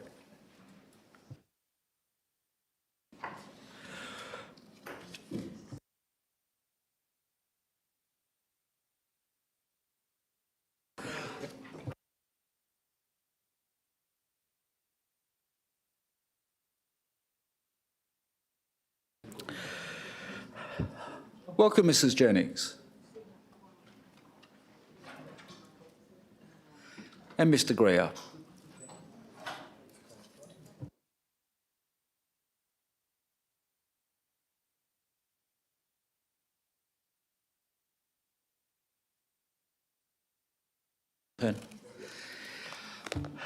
Mrs. Jennings, welcome. Thank you, Deputy Mayor. Good evening, everyone, councillors and public. We have 4 items in this section. So there's 2 financials for the end of May period. We do have 2 property reports. So 4.9, Mr. Greer would just like to mention something briefly to do with the leasing policy, and then we also would like to present on the Queen's Rocks Caravan Park item. Yep, certainly. Mr. Greer. Thank you, Deputy Mayor. The leasing policy is a review and I suppose in some ways a simplification and a clarification on a policy that's been in place for some years now. The last review was in 2017.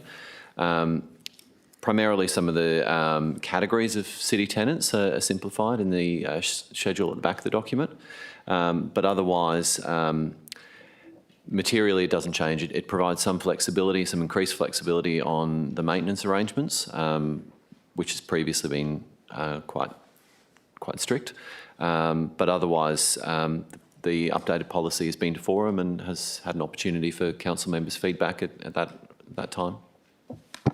Question. Yeah, Councillor Baker. Thank you through the chair to Mr. Greer. Just regarding the proposed new, or it's not a new category, you've got residential with a different paragraph number. I think it's now category number 5 rather than 4, residential. Does the city own residential property and lease that property to tenants? I'm not aware of any residential houses that the city owns that it leases to tenants. Is that the case?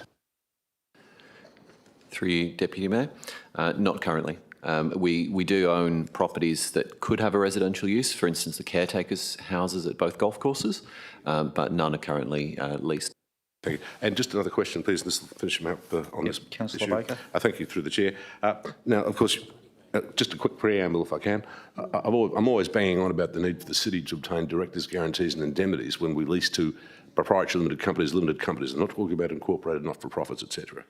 But I think it would be good commercial prudence in circumstances where the tenant is a proprietary limited company, for all we know a $2 company, that we seek directors' guarantees and indemnities from that company's directors, guaranteeing the due, timely and punchable performance of each of the lessee's obligations, bearing in mind that the company, of course, is a separate legal entity to the company's directors. I see there's nothing in this policy, in terms of commercial property, that proposes that. I think it would make, well, it would certainly be very good, prudent governance, of course, to have a reference to that in the policy, even if it's just in reference to the city shall examine the merits or otherwise of seeking directors' guarantees and indemnities on behalf of the incorporated lessee. I think it's an insurance policy. We've had examples of the builder who built the Yanchep Surf Lifesaving Club going bust. I'm not sure if we recouped our losses on that when we engaged a new contractor under the terms of the building insurance policy or construction policy we had in place. Would you like to make any comments about that, please? Thank you. Actually, I'd just note, Councillor, and thank you, I get that, but what you just referred to was a construction contract and it wasn't a leasing contract. Is that correct? No, I mentioned that as an example in terms of the failure to seek directors' guarantees and indemnities. We did not seek directors' guarantees and indemnities in that construction contract. Had we have done that, and I won't go into the directors' assets at the time, perhaps we would not have lost, well, I won't go further, but it's prudent in any contract, be it building contract, leasing contract, if you're dealing with a company, seek directors' guarantees and indemnities. I just raised that with context in terms of relevance to that was the leasing nexus. That was the nexus as policy. an example. Yeah. Just an example involving a different contract, namely a building contract. Yeah, it's not relevant to this particular policy. But Mr. Greer? Thank you, Deputy Mayor, and thank you, Councillor, for the question. The position on whether we take security from a tenant and the form of security, whether it's directors' guarantees or a bank guarantee or something otherwise, would be a matter that we would look at operationally with each tenant. If a lease is coming to council for approval, council members would be aware we identify what the position of that is. Likewise, if a lease is being signed under delegation, it's something that is considered. But where I would caution going into the granularity in the leasing policy itself on this, in that we don't prescribe each and every other position that we negotiate in a lease. Following the review of the policy, we will also be reviewing the management procedure that sits underneath it, the operational document, and we can certainly have regard to some more specifics around investigating security as part of that. Yeah, I'm sure, Mr. Greer, you would be applying the general business rule in terms of any arrangements that we would be undertaking at an operational level. Thank you. Councillor Baker. And just the final question on this policy, something else just came to mind. In terms of leases, of course, my understanding is that, for example, the city owns the land upon which the Portofino restaurants or coffee shop / restaurant is constructed. That was a lease to build style contract, of course. Would a lease of that kind be subject to this policy as well? Because that's a lease where certainly it was a very valuable lease, and the consideration when you factor in the cost of construction is probably ran into, back at the time, perhaps Councillor Segali, with a couple of $1 million at least, I would have thought. I think that would be a factor as well, because those are sorts of leases, when you consider the additional clauses, namely the lessee building the damn thing and getting a rent abatement for 50 years or 20 years or whatever, we're dealing with big ticket items. And I would say, once again, absolutely you'd have to have directors' guarantees and indemnities in a contract of that kind. Thanks. Mr. Greer. Thank you, Deputy Mayor. There is a category in the policy of land lease, which would also, in other terminology, be, I tend to use ground lease myself when I'm talking about it. And certainly in a category such as the Portofino site, the length of lease, the amount of money involved, the investment involved, the risk involved would require that is presented before council, and those items would be addressed as part of that. And yes, you would expect there would be some level of security, directors and/or bank guarantee. Thank you. Councillor Rowe. Thanks, Deputy Mayor. Page 407 of the agenda talks about circumstance where a tenant would be permitted to remain responsible for all of the maintenance activities on the site. Under such an arrangement, how often would the city check whether the maintenance works have occurred and are up to standard?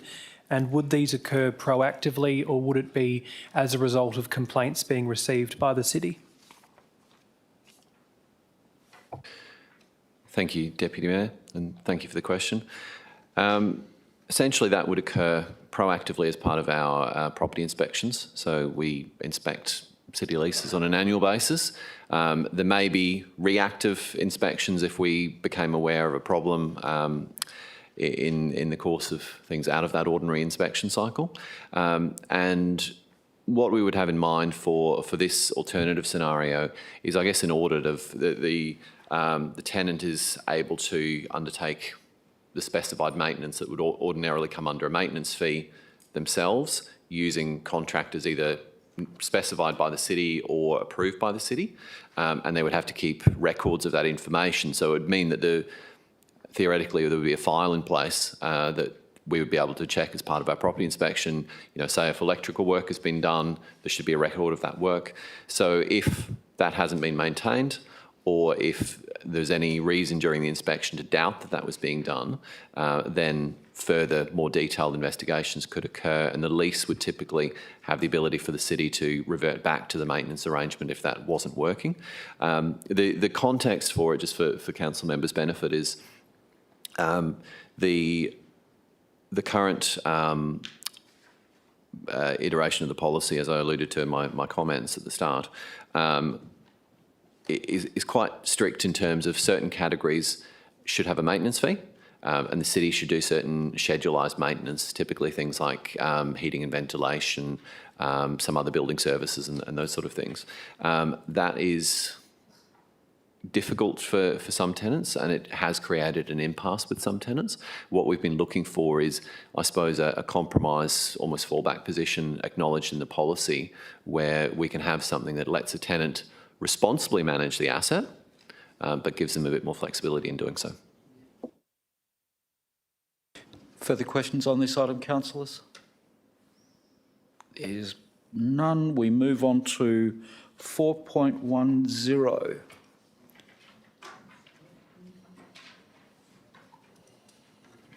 Thank you, Deputy Mayor.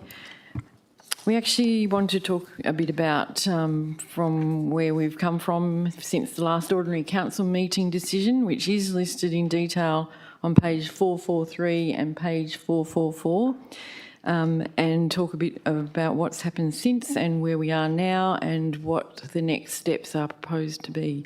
So I'll pass on to Mr Greer. Thank you, Mr Greer. Thank you, Deputy Mayor.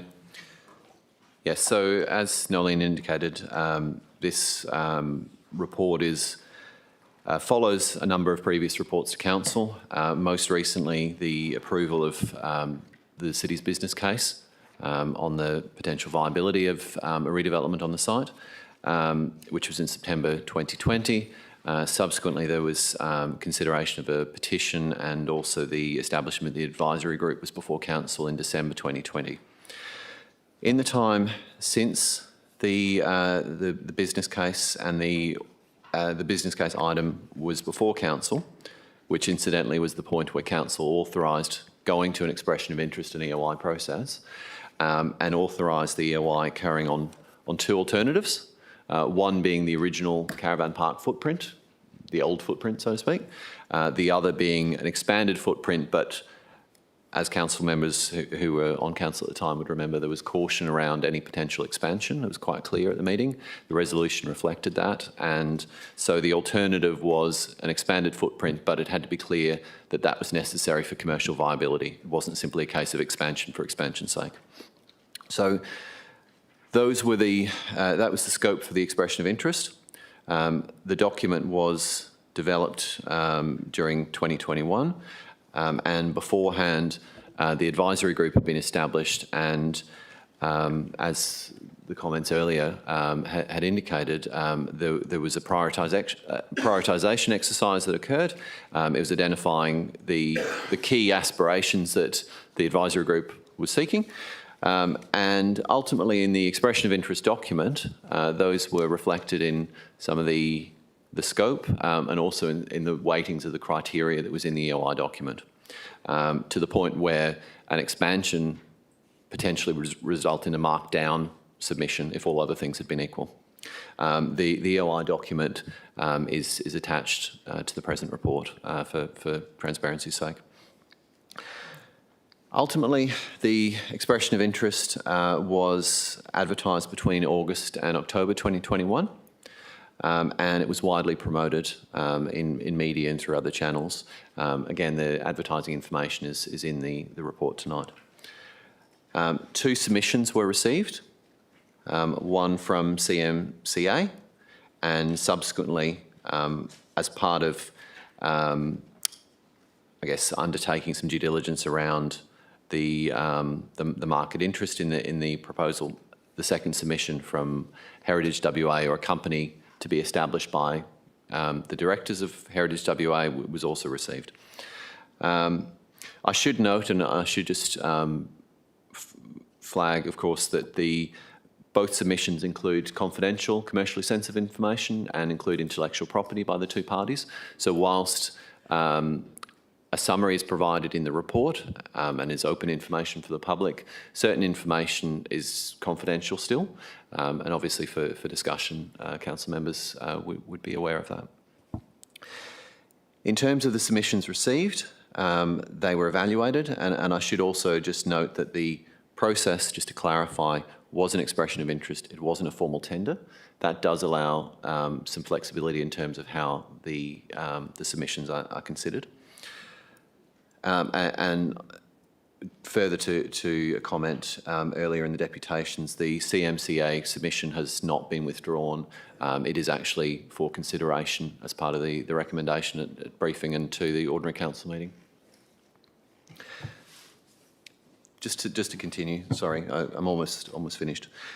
So the submissions now before council are seeking a preference or a decision of a preferred party. So administration would emphasise that it's not a decision on a footprint, a lease, a development proposal, or any of those things. It is simply, I guess, finalising a stage in the expression of interest process where a candidate is being selected, and that candidate will undergo further negotiation with the city's administration, likely also with the council working group, and will finalise lease terms, confirm what a development would look like, confirm commercial terms. This information would assist with the community engagement that will continue in the event council does approve a preferred party. And as the project matures, there will be more information to share. I would emphasise currently it is still at that preliminary stage, so there is information that's intended to be shared if council approves the proposed resolution, but there will be more as the project matures. And finally, I would just note that the matter would require at least one further report to council to approve the negotiated lease and to approve the commercial terms. The report refers to private treaty negotiations, which I suppose in more common speak is essentially a lease negotiation. And so under Section 358 of the Local Government Act, the lease disposal would need to be advertised, and the city's usual practice for that is if there are submissions on that advertising, that would be returned to council as well. So there are a number of stages beyond the current council round where this matter may be considered further and where the community will have further opportunity for comment in addition to the engagement that would occur as well. So that's all I have in terms of the introduction. Apologies for the time taken, but it is one that felt like it needed a bit more context, and obviously happy to take questions from council members. Thank you, Mr. Greer. Councillor Wright. Thank you, Deputy Mayor. The concerns that I'm having at the moment is around the consultation and obviously the confidential attachment. I just want to get some clarification from our governance team around council deciding if we can determine the visual concept plans as non-confidential. And obviously, I'm not sure if there's a mechanism in place before we get to the next week's council meeting, because I know this is not a voting forum. Is there any mechanism that council can say that only the visual concept plans, I'm not talking about the financials or anything, but actually give an idea to the members of the public that are wanting to know what is being proposed? Because sometimes visual can change things, but just more of a courtesy thing and transparency. Mrs Jennings, Mr Greer. Thank you, Deputy Mayor. We obviously have an understanding with the proponents as to what is confidential at this point, given also that some of it's conceptual. So we are looking at some information to be shared after a decision, but before a decision we'll have to, this is a step in the process. So this is just getting to a point of negotiation so that the proponent actually has some understanding that there is some agreement from the council. And I think at that stage then it's open to have some discussion about what we can share straight up versus what needs to have more work done on it. The other alternative is we'd have to go back and talk to the proponent themselves again just to see what else we could release. Well, certainly prior to next week we have a little bit of time, but I think one of the, if I can, Councillor, you're, I think, keen to and I join you in this precept, that the community gets some visual idea of what we're talking about. So with respect to that, yep, Councillor? Well, in regards to that, I'm mainly talking about 53 of the confidential and page 67 of the confidential. And actually, just before we go any further, because if we actually do get into the confidential item and talking about that... No, I'm not talking about...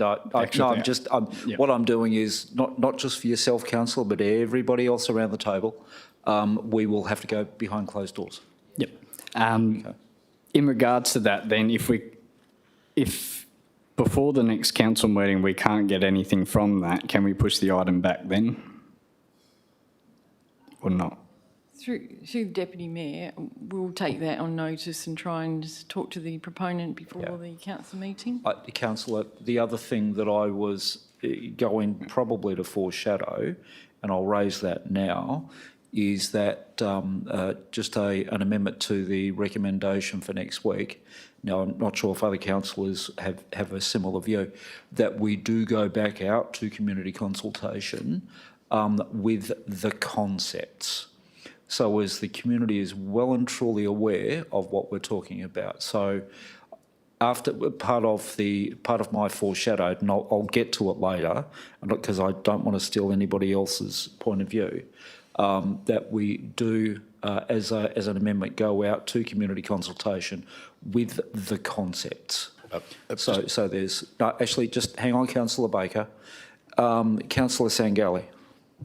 Just while we're talking about it, the confidential attachments, and we're looking at possibly making parts of them public, can we also have a look at attachment 1 and why that is confidential? Through you, Deputy Mayor, yes, that would be open next time. It simply shows the site footprint. I think it was just an oversight in tagging it as confidential. Councillor Baker. Thanks to you, Mr Deputy Mayor. In terms of your proposed community consultation concerning the concept, how many months do you think would be reasonable for that consultation process, or would you just allow a further 7 business days, please? What time frame are you thinking of for implementing that community consultation? Well, can I suggest, and I think I just flagged it early, but I certainly wouldn't be suggesting 7 days. I think it would be reasonable for us to give the community full and open opportunity to have a look at what the concepts are and to engage on that. Our standard is 42 days, which would be 6 weeks. That's the usual planning approach we have for these sorts of things. Then that can be assessed and then come back to council. But I think it's appropriate that we don't shortcut community consultation. Just to explain as a supplementary, Mr Deputy Mayor, my concern is, without in any way breaching confidentiality, that with many developers, they wish to proceed post haste if it's appropriate. I'm not sure that, I put it this way, I would hate to frighten away a proponent in something in respect of something that the community agrees with. That's all. Ultimately, in due course, of course. Well, can I suggest? I think something, and we're probably getting into a little bit. This is getting a little bit out of kilter, but I agree, because part of the risk from anyone who's looking at investing in the city is just these sorts of things. And we are very keen to tell investors in the city, not just in this, but in Neerabup, in other areas, we've got 56,000 people that are employed through local employment and local investors. So I think it's something we must be very careful about. But I think some of these things can be done concurrently. Councillor Rowe. Thank you. Thank you. I have a series of questions. I'll only ask some now and I'll put the rest in writing. I was going to send them with notice, but I did not, because I wanted to hear what the contents of the deputations were before I sent them on this item. They are all general in nature, so there's nothing referencing the confidential material. Page 449 notes that administration undertook a due diligence review following the completion of the EOI, and I assume that was on the 2 proponents that are before us.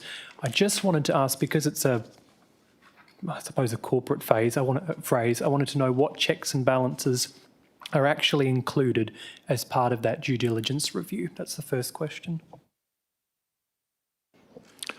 Thank you, Deputy Mayor.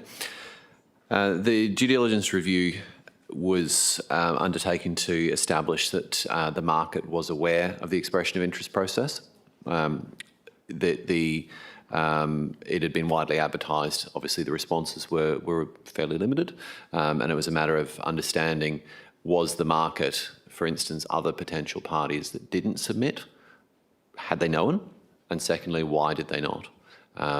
And obviously, there's some comments in the report around the reasons different parties had, the current economic climate, other projects they were doing, those sort of things. So it wasn't due diligence on a party itself. That's what we would. Well, we've already done a level of that in looking at the 2 candidates, but it would continue further if we had a preferred candidate. But the mention in that part of the report was about the market's understanding of the expression of interest. This links to what you were saying, Deputy Mayor, and also Councillor Wright as well. The report mentions a couple of different terms: community engagement, community information, and community consultation. Can we clarify what the difference is between all of those 3? Because I imagine community information is more just informing the community that something is happening, and consultation is more of a constructive process that actually allows community to be part of that discussion. So in terms of what's gone on, and I think it was from the September 2020 council meeting, it talked about further community engagement occurring in conjunction with the EOI. So can we clarify what those terms mean, and do we get to know what the outcome of that engagement was? Because I couldn't find it in the attachments.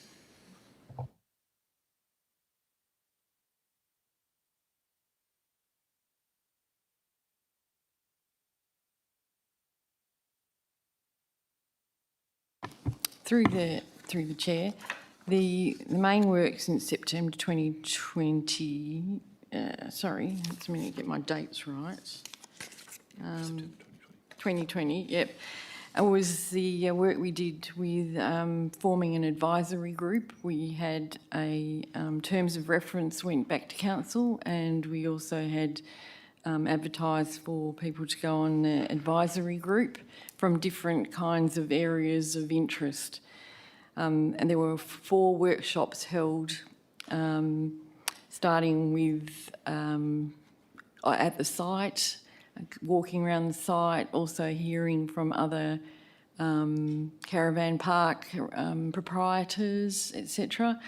And then we went through a series of another three workshops with setting the scenes of the kinds of things that we needed to talk about, and getting right to the end with workshop 4, where we actually ranked all the objectives, etc. So now those were shared with the working group. I can't remember now. I'd have to go and check how far further it was shared with I assume it went to the rest of the council, but I'll have to double check that because it's going back a year now.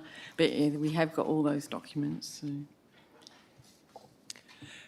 Page 446 of the report mentioned that BYO camping was removed from the scope in the course of the review. Are we allowed to know if this was the recommendation of the proponent or if there was another reason why this usage couldn't be considered as part of the proposal, given that it's more in line with what the former usage of the site was?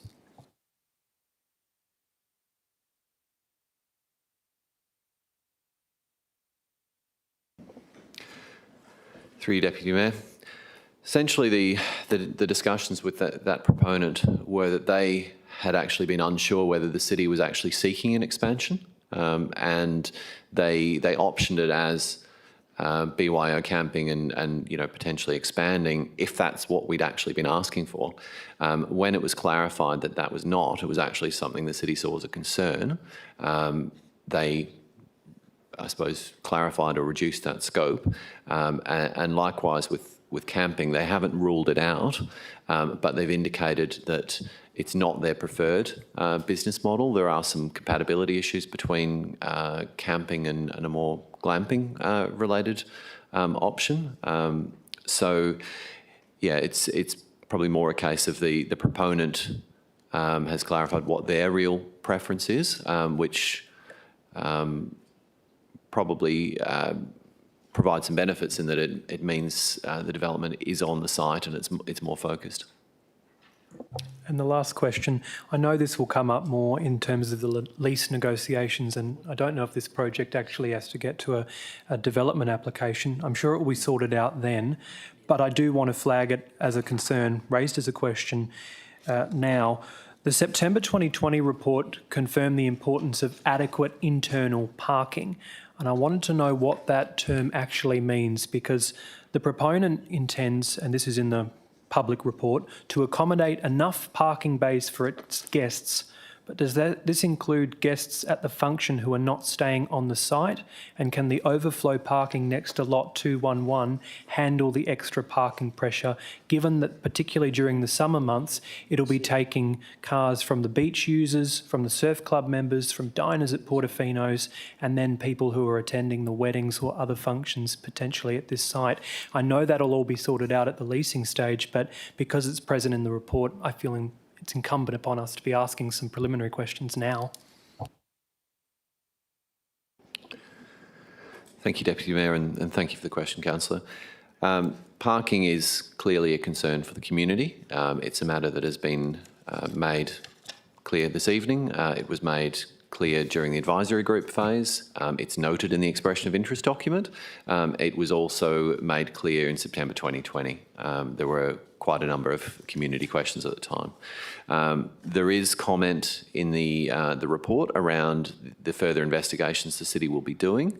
The acting CEO may add more on this point, but the intention is that while the lease negotiations are progressing and a plan such to accompany a development application are progressing, the city will also be investigating the overall parking required for the precinct, and the two things should come together so that we have a better understanding of the parking needs at the same time as we have a better understanding of the parking requirements for the site.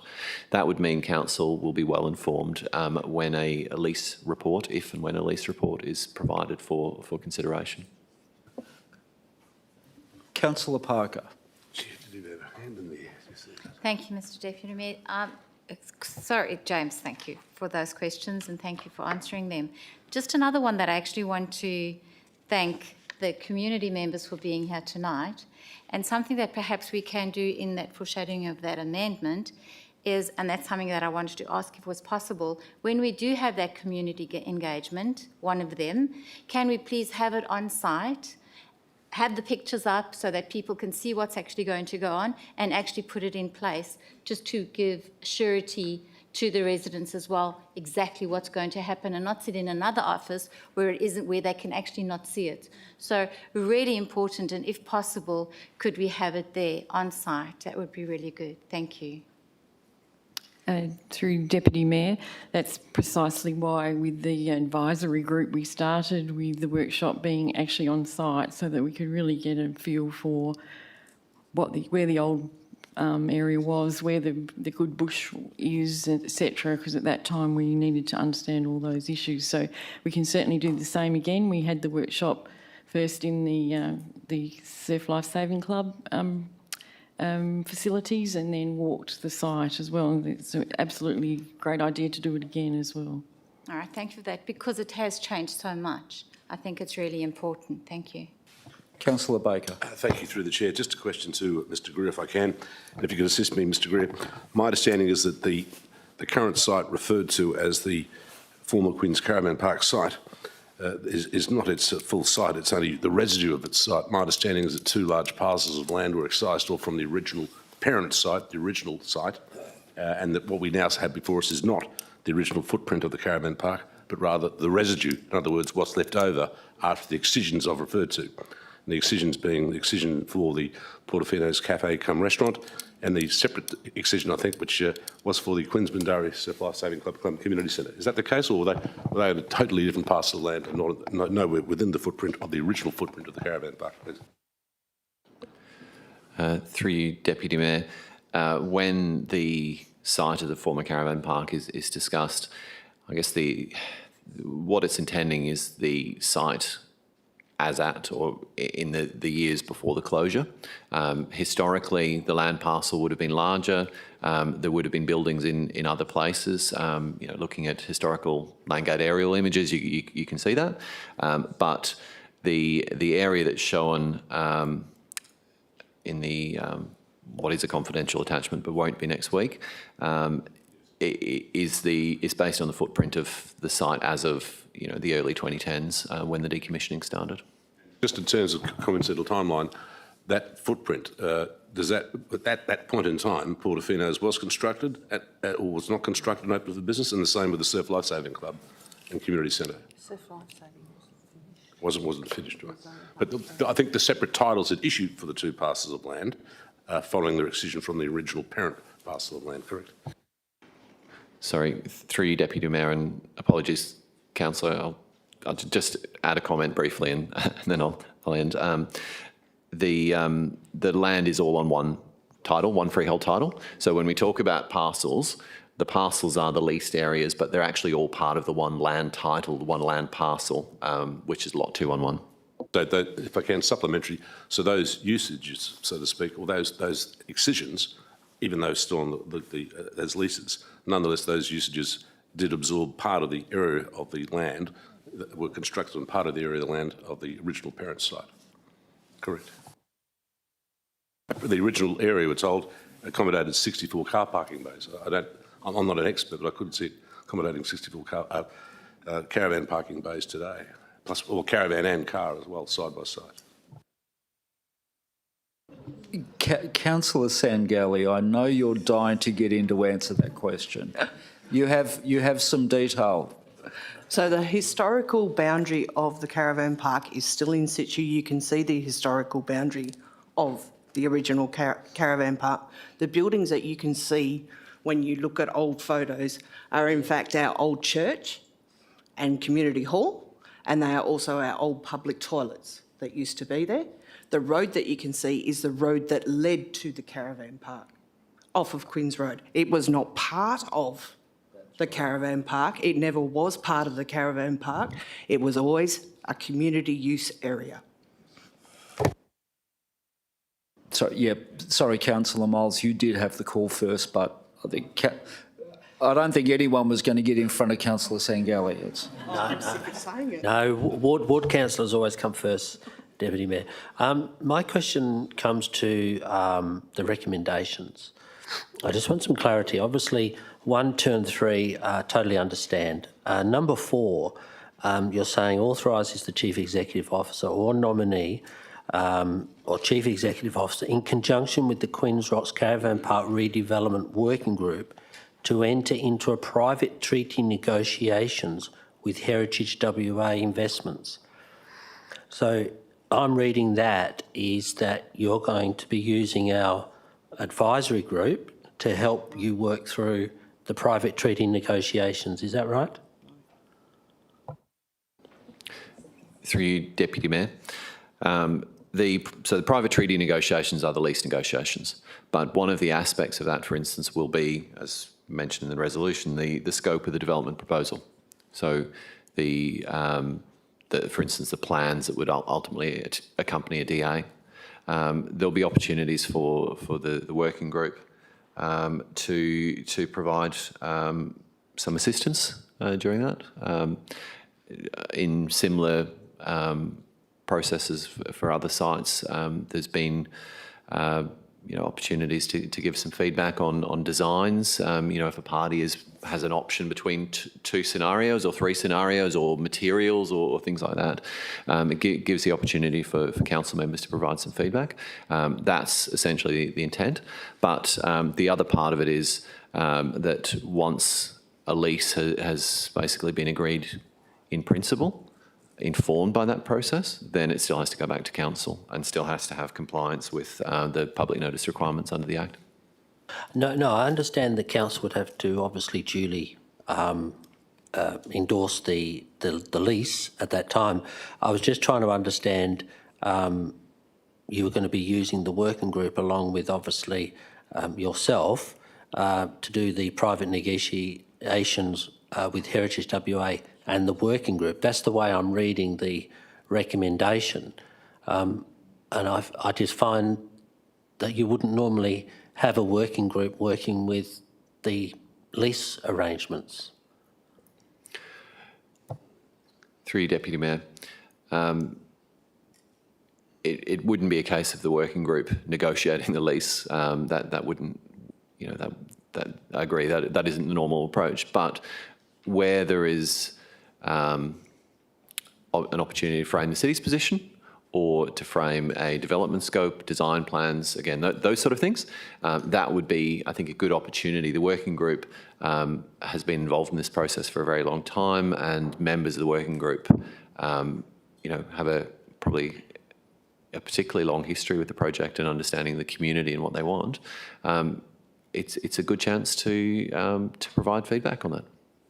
Okay, and I get that. It's just the way I read it and the way it looks, that it seems that the working group and yourself would be obviously working towards that private treaty, and you've cleared that up. The other part of the recommendation, and you may have deliberately done this on purpose without putting any timelines on it, is you haven't put any timelines on any of those conditions. So you basically want to work with the working group and others and engage, as it says, also with the existing lessees, the surf club, and also I'm assuming Portofino's, to work through it. So this may be still another 6-7 months away before you will be ready to finalise this. So that's why you haven't put any timelines in there. Is that how I'm understanding your recommendations? Through you, Deputy Mayor. Yes, that is correct. So there are a number of variables that will require input from other parties, whether it's scheduling meetings of the working group, whether it's the community engagement that's to occur, whether it's talking to the lessees, and it may be a few steps in each of those processes. And then, a lease can be a very quick process, or it can be drawn out, because again, it depends on both parties and their advisors. So there's a few things to work through, so we're reluctant to set a fixed time period. Okay, and I guess just finally, just to clarify for my benefit, is, and I know you sort of touched on it before, whether it's yourself or the director, what is holding us up putting out the concept plans before next week, because concept plans we get all the time as a council, because we know that's only a concept drawing, and it's very hard sometimes to actually build exactly to the concept. So I'm just trying to understand why that component, as Councillor Wright was asking earlier, couldn't just be dealt with for this Friday's release of documents. Thank you. Through Deputy Mayor, I did answer previously that I'll take that on notice and we'll talk to the proponent. Really, it's out of respect for what was designated as commercial. We'll just see what we can release. Councillor Sengali. I guess before I go any further, one of the very first questions I have about this, and it was raised during the deputation, is who did we actually inform that this meeting was occurring? Have we informed the adjoining leaseholders and let them know that this is coming to council? Did we inform the local residents? Did we inform any of the subscribers to the website that have been asking for updates? And did we inform anyone else that had a vested interest in this? Through you, Deputy Mayor, the leaseholders in the Portofino's and the Surf Club have both been informed. The advisory group members have been informed, and an update has been provided through your say as well. Again, I would just remind council members that it is a stage in a process. It's a selection of a party for further negotiation. So it's not that we're approving a development proposal. It's not that we're approving a lease. And so wider consultation, information, the mail-outs, those sort of things, they will still occur. Councillor Sangelli, I don't think anyone's going to get in your way and stop you asking questions, so please feel free. So just as this meeting just started, I did check the website and there is no update on the website for one. That's one that I do know of. I believe that the Surf Club, if they were actually told about this, were told quite late, because the last time that I had heard from the Surf Club, they'd received an email telling them that it could possibly be next month for the meeting. So there's a bit of confusion there around the timelines and everything, but I will leave that one where it is. Just before you go, Councillor, try your very best to phrase them as questions. Yes, okay. Thank you. Okay, sorry. So hang on, I've lost my track of thought. Perhaps we go to somebody else's question while I get my track back. Councillor Baker, I saw your hand up. Thank you, Mr Deputy Mayor. Yes, just a question to Paul.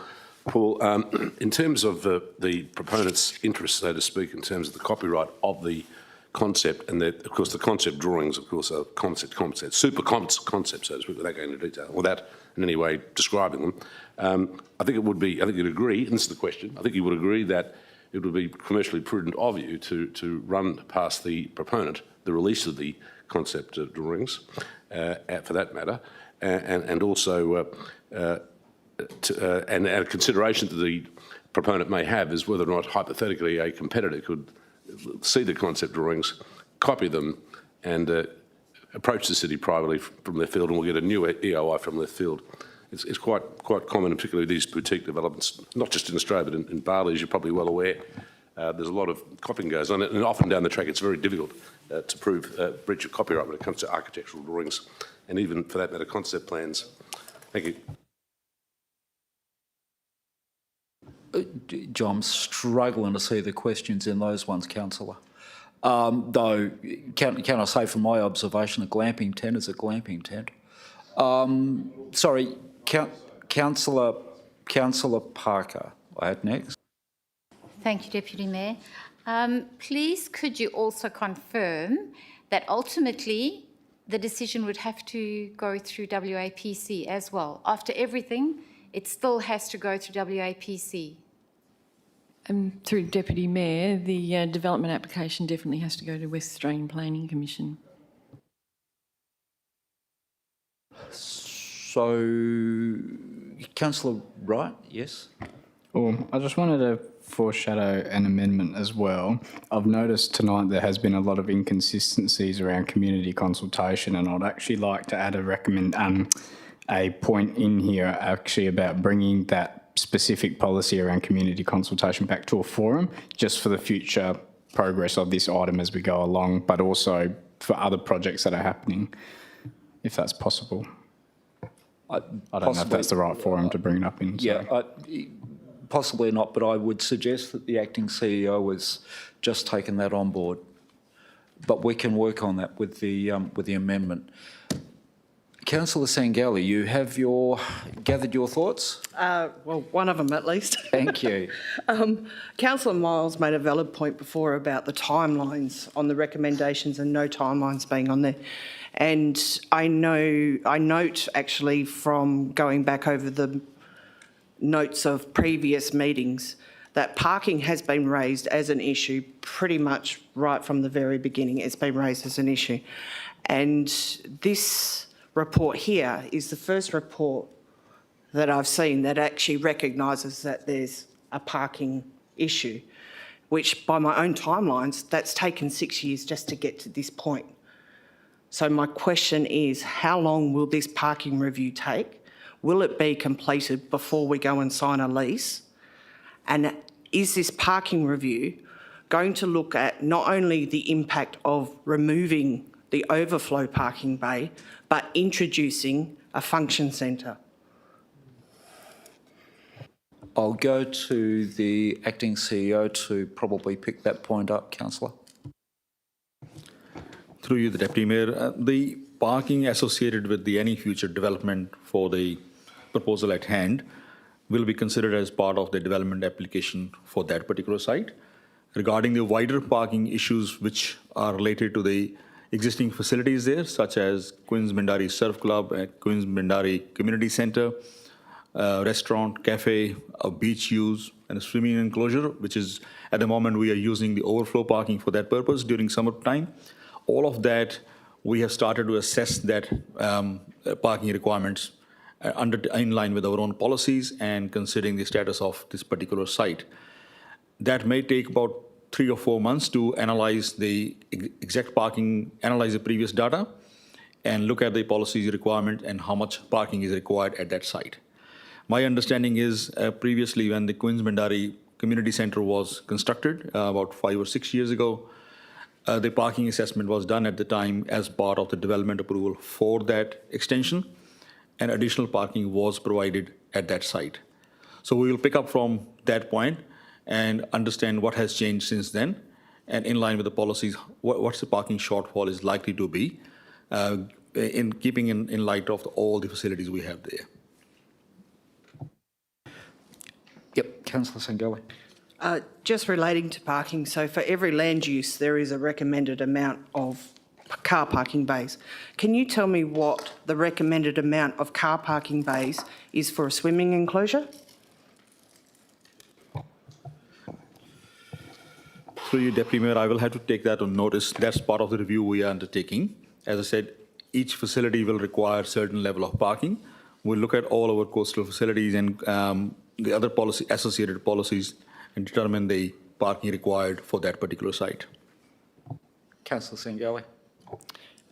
The other question I have is when it comes to the actual development approval and working out the car parking, will we be assessing this as a caravan park, or will we be assessing this as a function centre, or will we be mixing the two and actually assessing it as both a caravan park and a function centre? Because I have looked up the car park requirements and they're very different. Mr Dixon.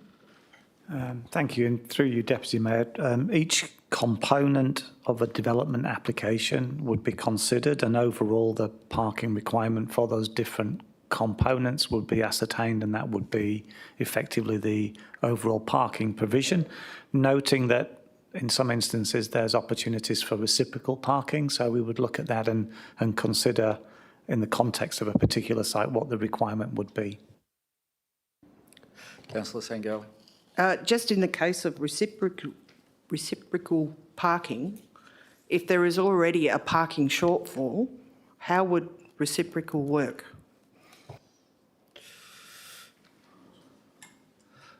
I suppose the assumption would be that there is an assumption that there is insufficient parking. However, but yeah, it'll be if I can respectfully, it's probably a point of view. Mr. Dixon. Yeah, look, I think as Mr. Singh, the acting CEO, has pointed out, there's the context of a particular development application in terms of parking requirement for that, and then there's the context of what is in and around the surrounding area, and whether there is sufficient parking for all of that would need to be considered as part of, if you like, the city's consideration of any future development application. Councillor Sangali. So if there was future parking consideration, would there be other parts of Lot 211 that might be considered for extra parking and therefore extra clearing?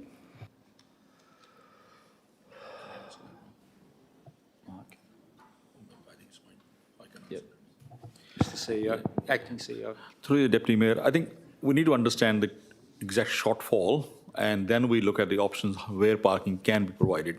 What are the possibilities? And again, when the shortfall is determined, it's not determined just for the absolute peak. It is determined for a normal use for that, all the facilities for that particular site. So we look at that. Once we determine the shortfall, if there is any, that will then work out where are the possibilities to provide that parking. I'd also just like to point out that I made the very, I think, reasonable comment when we heard from David Wake about and I'd like to actually explore that as part of this conversation, where the bushland is reserved or made a public reservation, because I think that's going to go a long way to easing some of the general concern. Councillor 8, can you had your hand up there? Just several questions. First of all, is the community centre, the Quins Surf Club Community Centre, able to be hired for weddings? Yes, and it's used for weddings and receptions. And this is Yes. That would be, yep, Mrs. Terrellang. Through you, Deputy Mayor, yes, I understand it can be hired for that purpose. Thank you. okay, and just furthermore to that, is Portofino's also able to be hired and used as a wedding venue? Reception. Or reception venue? And what? Sea Spice. There's 2 restaurants. Oh, okay. So is that correct? So they're able to work out the parking and the usage because with the wedding venues as they do it. Okay, that's interesting. The other thing is, what percentage of our coastland is developed for community use on the 32 kilometres of coastland we have? So I'm just curious because we've got the lagoon, we've got Two Rocks, we've got Mindari and we've got Quins Beach. I'd just be interested to know what percentage of our 32 kilometres of coastline is developed for the community to use. That's likely to be a question for Mr Dixon, and if I'm looking at Mr Dixon, he's probably likely to say, I'll take that on notice. I'm happy if you take it on notice, but I'm just, and there's some at Alkimos as well, but I don't think we've got large percentage of it. Mr Dixon.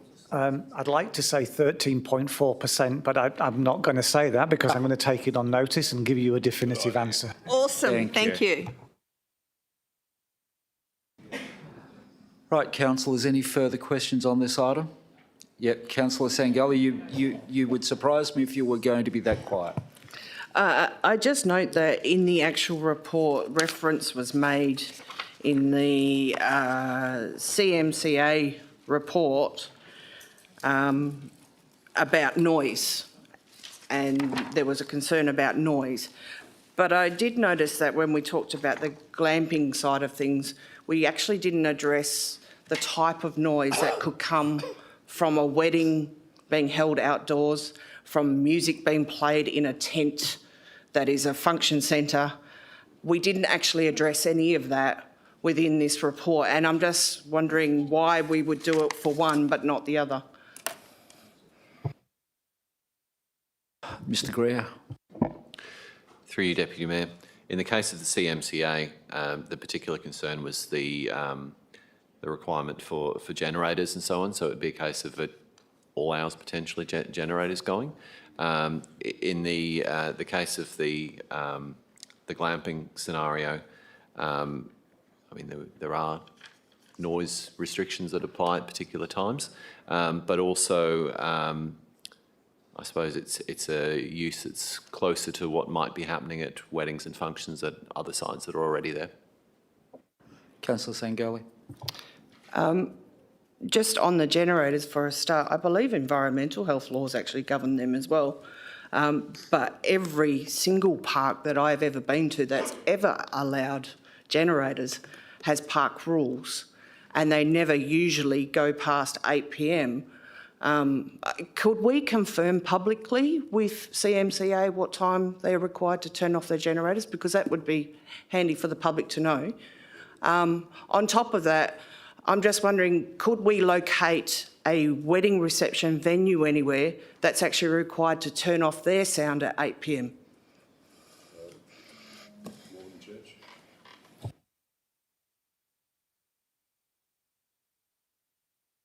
I'd take that as rhetorical, Mr. Greer, sorry.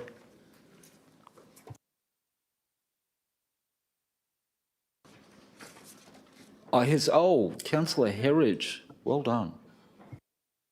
Everyone's had a turn, so I might as well throw something in. Thanks, Deputy Mayor. I do have a couple of questions, but they're more on the confidential side, so I'll pop those through on email. Thank you. Yep, excellent. Thank you very much for showing restraint.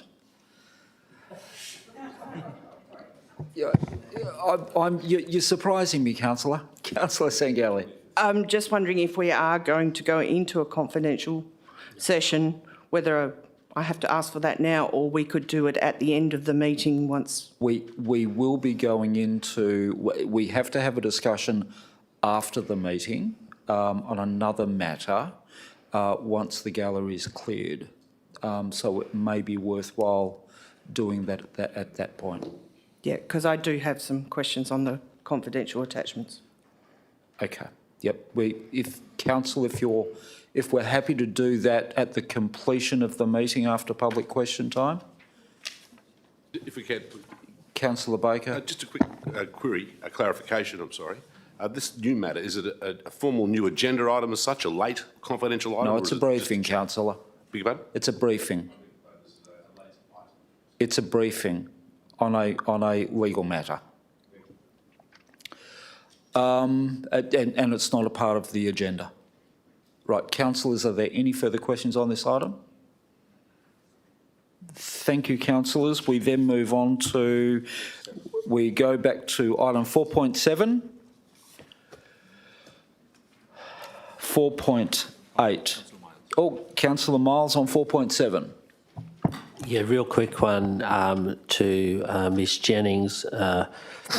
I'm just trying to grab it open, but it refers to a portion of money. I think it was $43 million in extra income from economic development. Sorry, through Deputy Mayor, which page are we on? Yeah, I'm whizzing through as well because I didn't think it. But what it was is I'm trying to ascertain.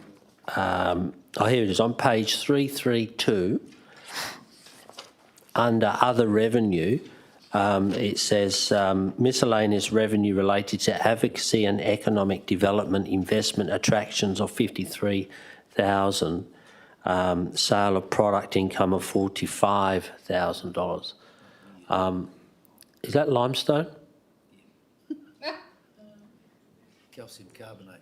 I'll have to take it on notice, but I'm glad it's not 53 million like you first said. So. Well, it gets everybody a bit excited, doesn't it? Week after the budget, Council, I think that was courageous. Well done. Item 4.8. I note you have a range of questions that have been put through in writing, Councillor. Excellent. And they were received too late to respond to this evening. That's okay. And I just have one question without notice, if I can, please. Well, and again, Councillor, I would encourage you to put it in writing and give it to the Director, because unless she has the answer there and then, She's likely to be taking it on notice. It's only a briefing session, fair enough. Thank you. Thank you.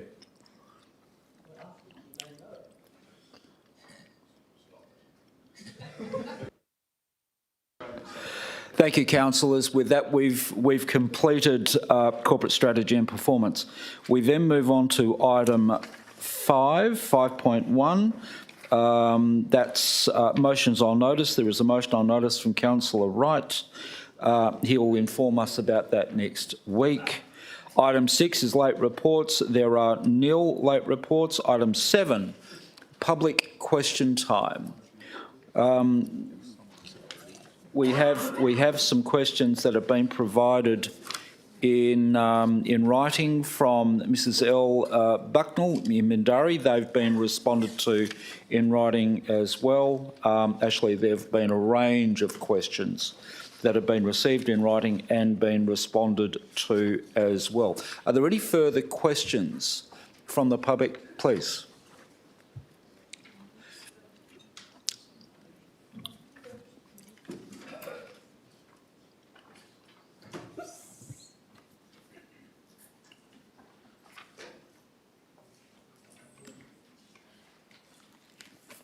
Do I need to introduce myself? Kelly Wheatcroft, I'm a local resident in Queen's Rocks. If I could direct the council to page 443, and the project background states that in November 2012, the council resolved to operate the Queensway Caravan Park as a typical modern caravan park into the future, featuring serviced sites for caravans, camper vans and RVs by short stay visitors. And when we look at the point 2A on the same page, the expression of interest was from third-party interests of the former Queen's Rocks Caravan Park site as a modern caravan or holiday park under a commercial ground lease. I must ask the council, is either of the two proposals received under the expression of interest considered a modern caravan park? I don't believe either would fit that definition. It certainly is not what was presented to the community engagement forum that I was part of. Mrs. Jennings, did that form part of our... What was the process with respect to forming up the expression of interest? Thank you, Deputy Mayor. We definitely had, for example, eco tents were talked about very early on, and holiday park is a very general term. So holiday park certainly covers the expression of interest items that we received. Definitely doesn't include caravans, of course, but certainly is a general enough term that we felt it still fitted. And we certainly had things in the workshops about innovative, unique designs of facilities, etc. So there's a whole list of different things. And obviously, until we get an expression of interest, we don't exactly know what we're going to be receiving. So hence, we did have some more general alternatives. Yep, thank you. Could I please seek some clarification? You can, through me, you can ask the question and I can determine where that goes. Yes. Would the function centre be deemed part of a caravan park definition? Well, I would imagine that was a response to the expression of interest. But Mrs. Jennings? Yes, Deputy Mayor, the primary, I'm trying to go into the bits that I can talk about. So certainly the primary part was about the holiday part, and there was some suggestions of other things, but all these are up for negotiation as well. So it's not the final situation. I don't know if Mr. Greer wants to add anything further. Mr. Greer? Thank you, Deputy Mayor. I suppose I would just add that the expression of interest document went out with a broad scope in terms of the different accommodation for a caravan park or a holiday park that we were seeking. Ultimately, we've had two submissions that administration felt were enough within that scope to evaluate, and obviously the glamping scenario was the one. So yes, it does include a function space, but it also includes glamping that you will be able to stay in as a tourist, as a guest. It's not nowhere in the submission. I don't think I'm stepping into confidentiality. Nowhere in the submission is it stated that you must be booking a wedding or an event. So it still provides that holiday option, and so administration's view was it was still within scope. Thank you. Yes? Thank you. Thank you. Mrs. Cole, you had your hand up. Please, Heather.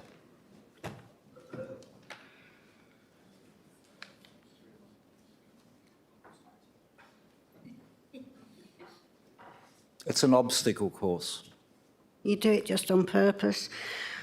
Okay, I'm still Heather Cole and I still live at 51 Little Loop. I haven't moved since I've been sat there, apart from when I went to the loo. Right. And I didn't forget you this time. Wouldn't let you. Okay, so I'm not the brightest button in the box when it comes to all this weird technical talk that you guys do. What exactly does enter into private treaty negotiations mean? Mr. Greer. Thank you, Deputy Mayor.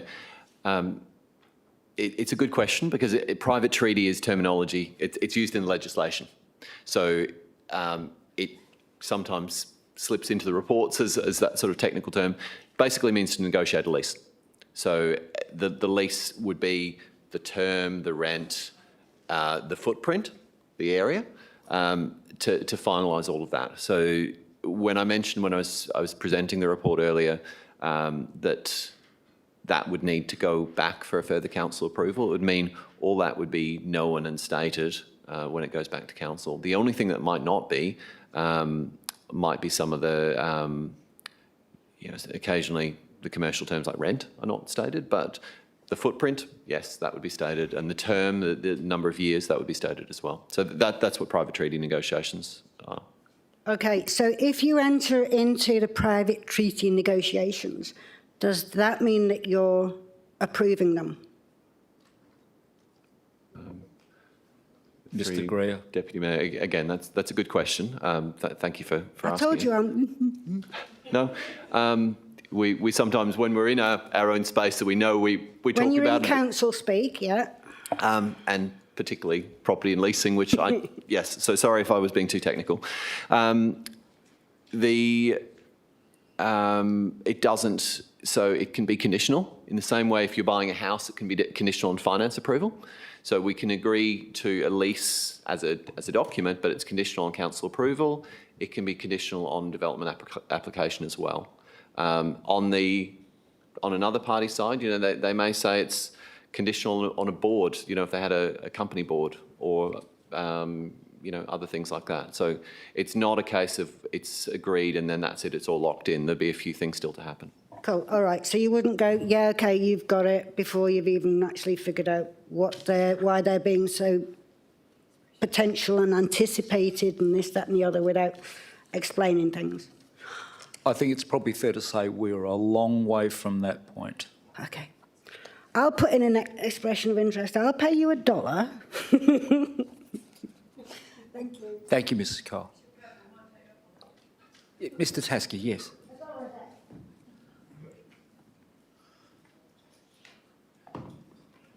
We don't see you here that often, Ken. Thank you, Deputy Mayor. And it's been very interesting tonight.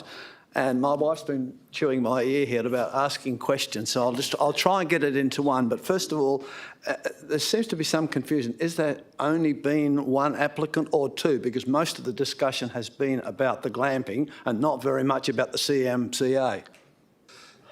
How many applications are there on the table? Mr. Greer. Thank you, Deputy Mayor, and thank you for the question. There were two submissions. Sorry. There were two submissions, Yes. and there were comments in the report about both, Yes. but the city's administration, in reviewing them, is recommending one to council. And so what we're seeking is council approves that one party as the preferred party, and then there'll be more negotiations, there'll be more to happen afterwards. Okay. If that helps for Yeah, context. that clarifies that. So that leads me to this one. Has this has already been decided, because I don't know that the community, based on 2012 wording of a caravan park and how things have changed, does the community still want a development such as glamping or CMCA? How do we know that the community wants it still? Well, it's part of it'll certainly be part of the community consultation process that will follow from next week. And if the community is of the view that it's not required, I'm sure the community will strongly express that view. Well, Deputy Mayor, I would hope that comes first. What do they want? Instead of discussing what's already been discussed tonight, the fundamental question still remains. Does the citizens still want that particular plot of land used for caravanning purposes of any description? Well, I'd have to say it's certainly been a part of the city's long-term planning. It certainly appears in our community business plan as well. The community drives that plan. It's not thought up from a council perspective. It's driven from the community, and we do take that approach. So, and it's been the result of a lot of community discussion and engagement over many, many years. And as you will probably know, both Councillor Civic and myself have worn the many scars of those discussions over that period of time. Okay. Thank you very much. Thank you. And thanks to everybody. Thank you. Any further questions? Yes, please.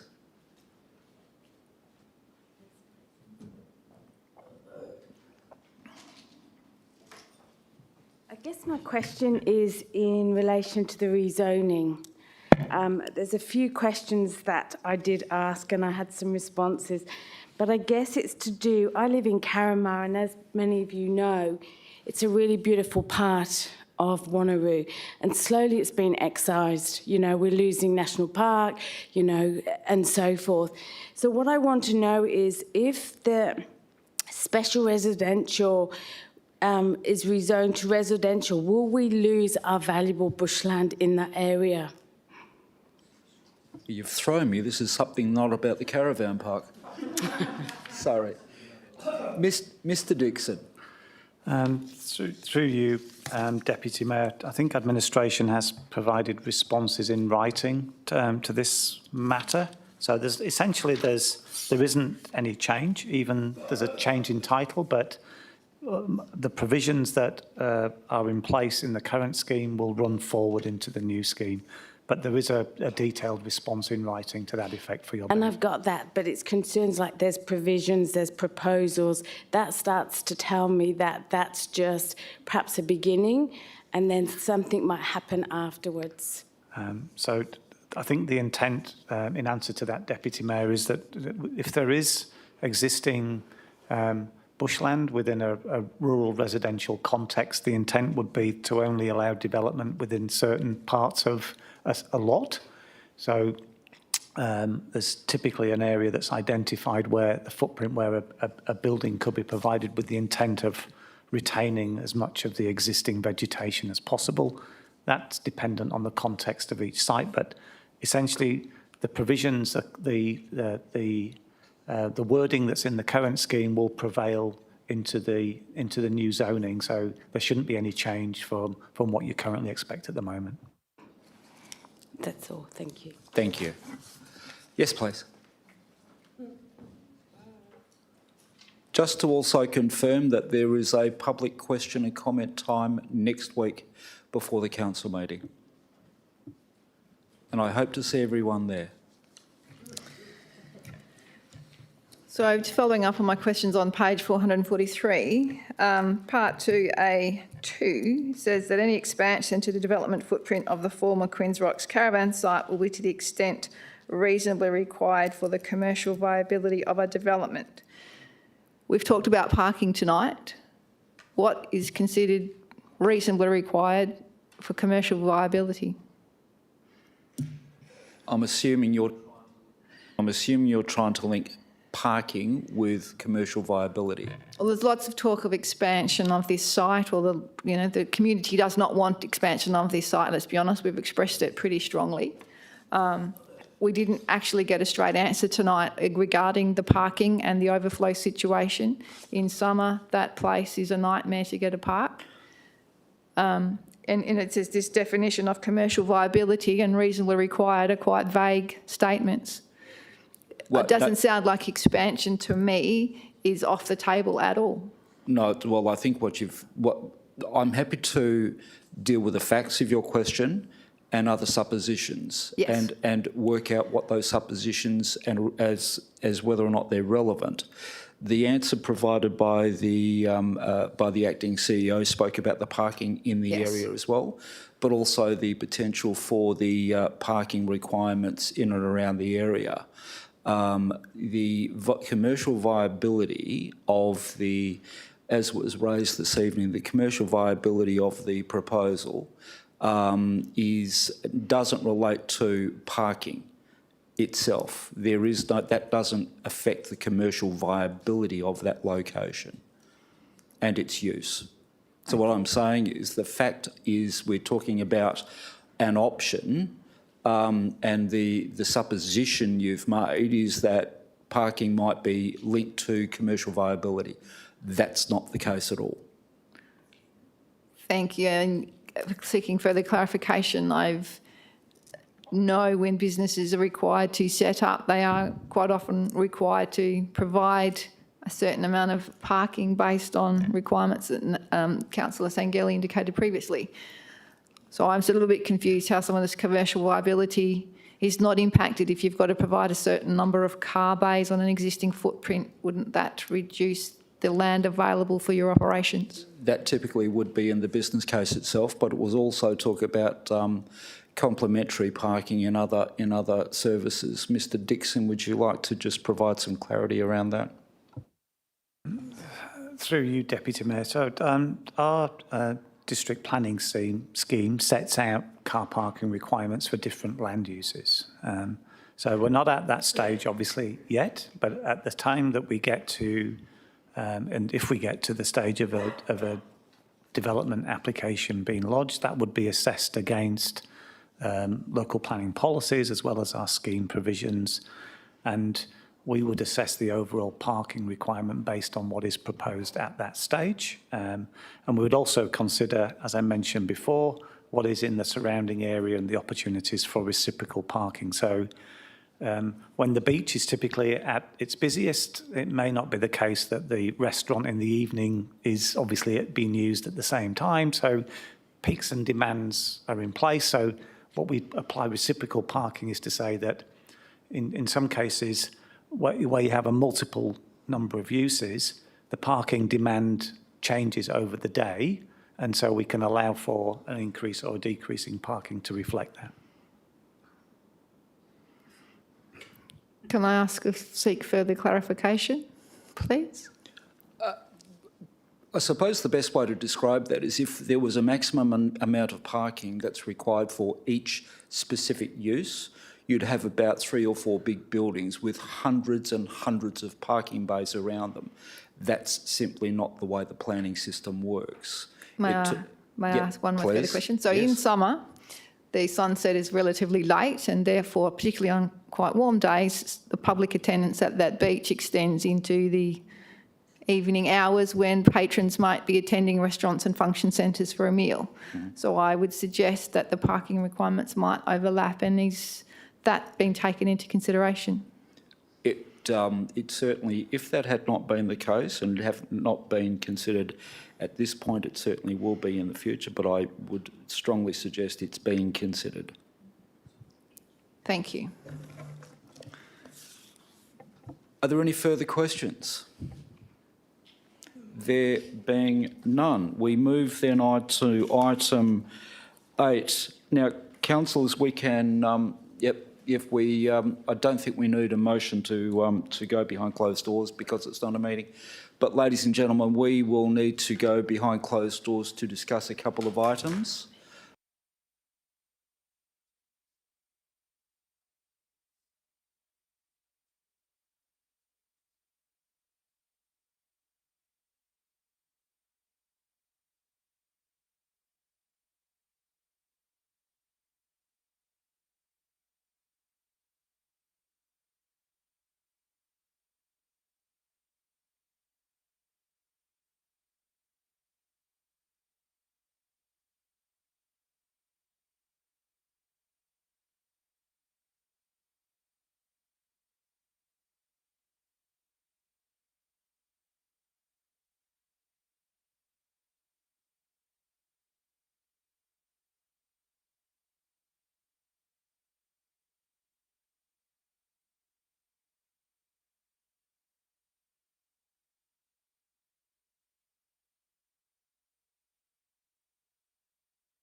Thank you, councillors. We then move on to item 9, which is date of next meeting. The next ordinary council meeting has been scheduled for 6 p.m. on Tuesday, the 12th of July 2022, to be held in the council chambers, Civic Centre, 23 Dundebar Road, Wanneroo.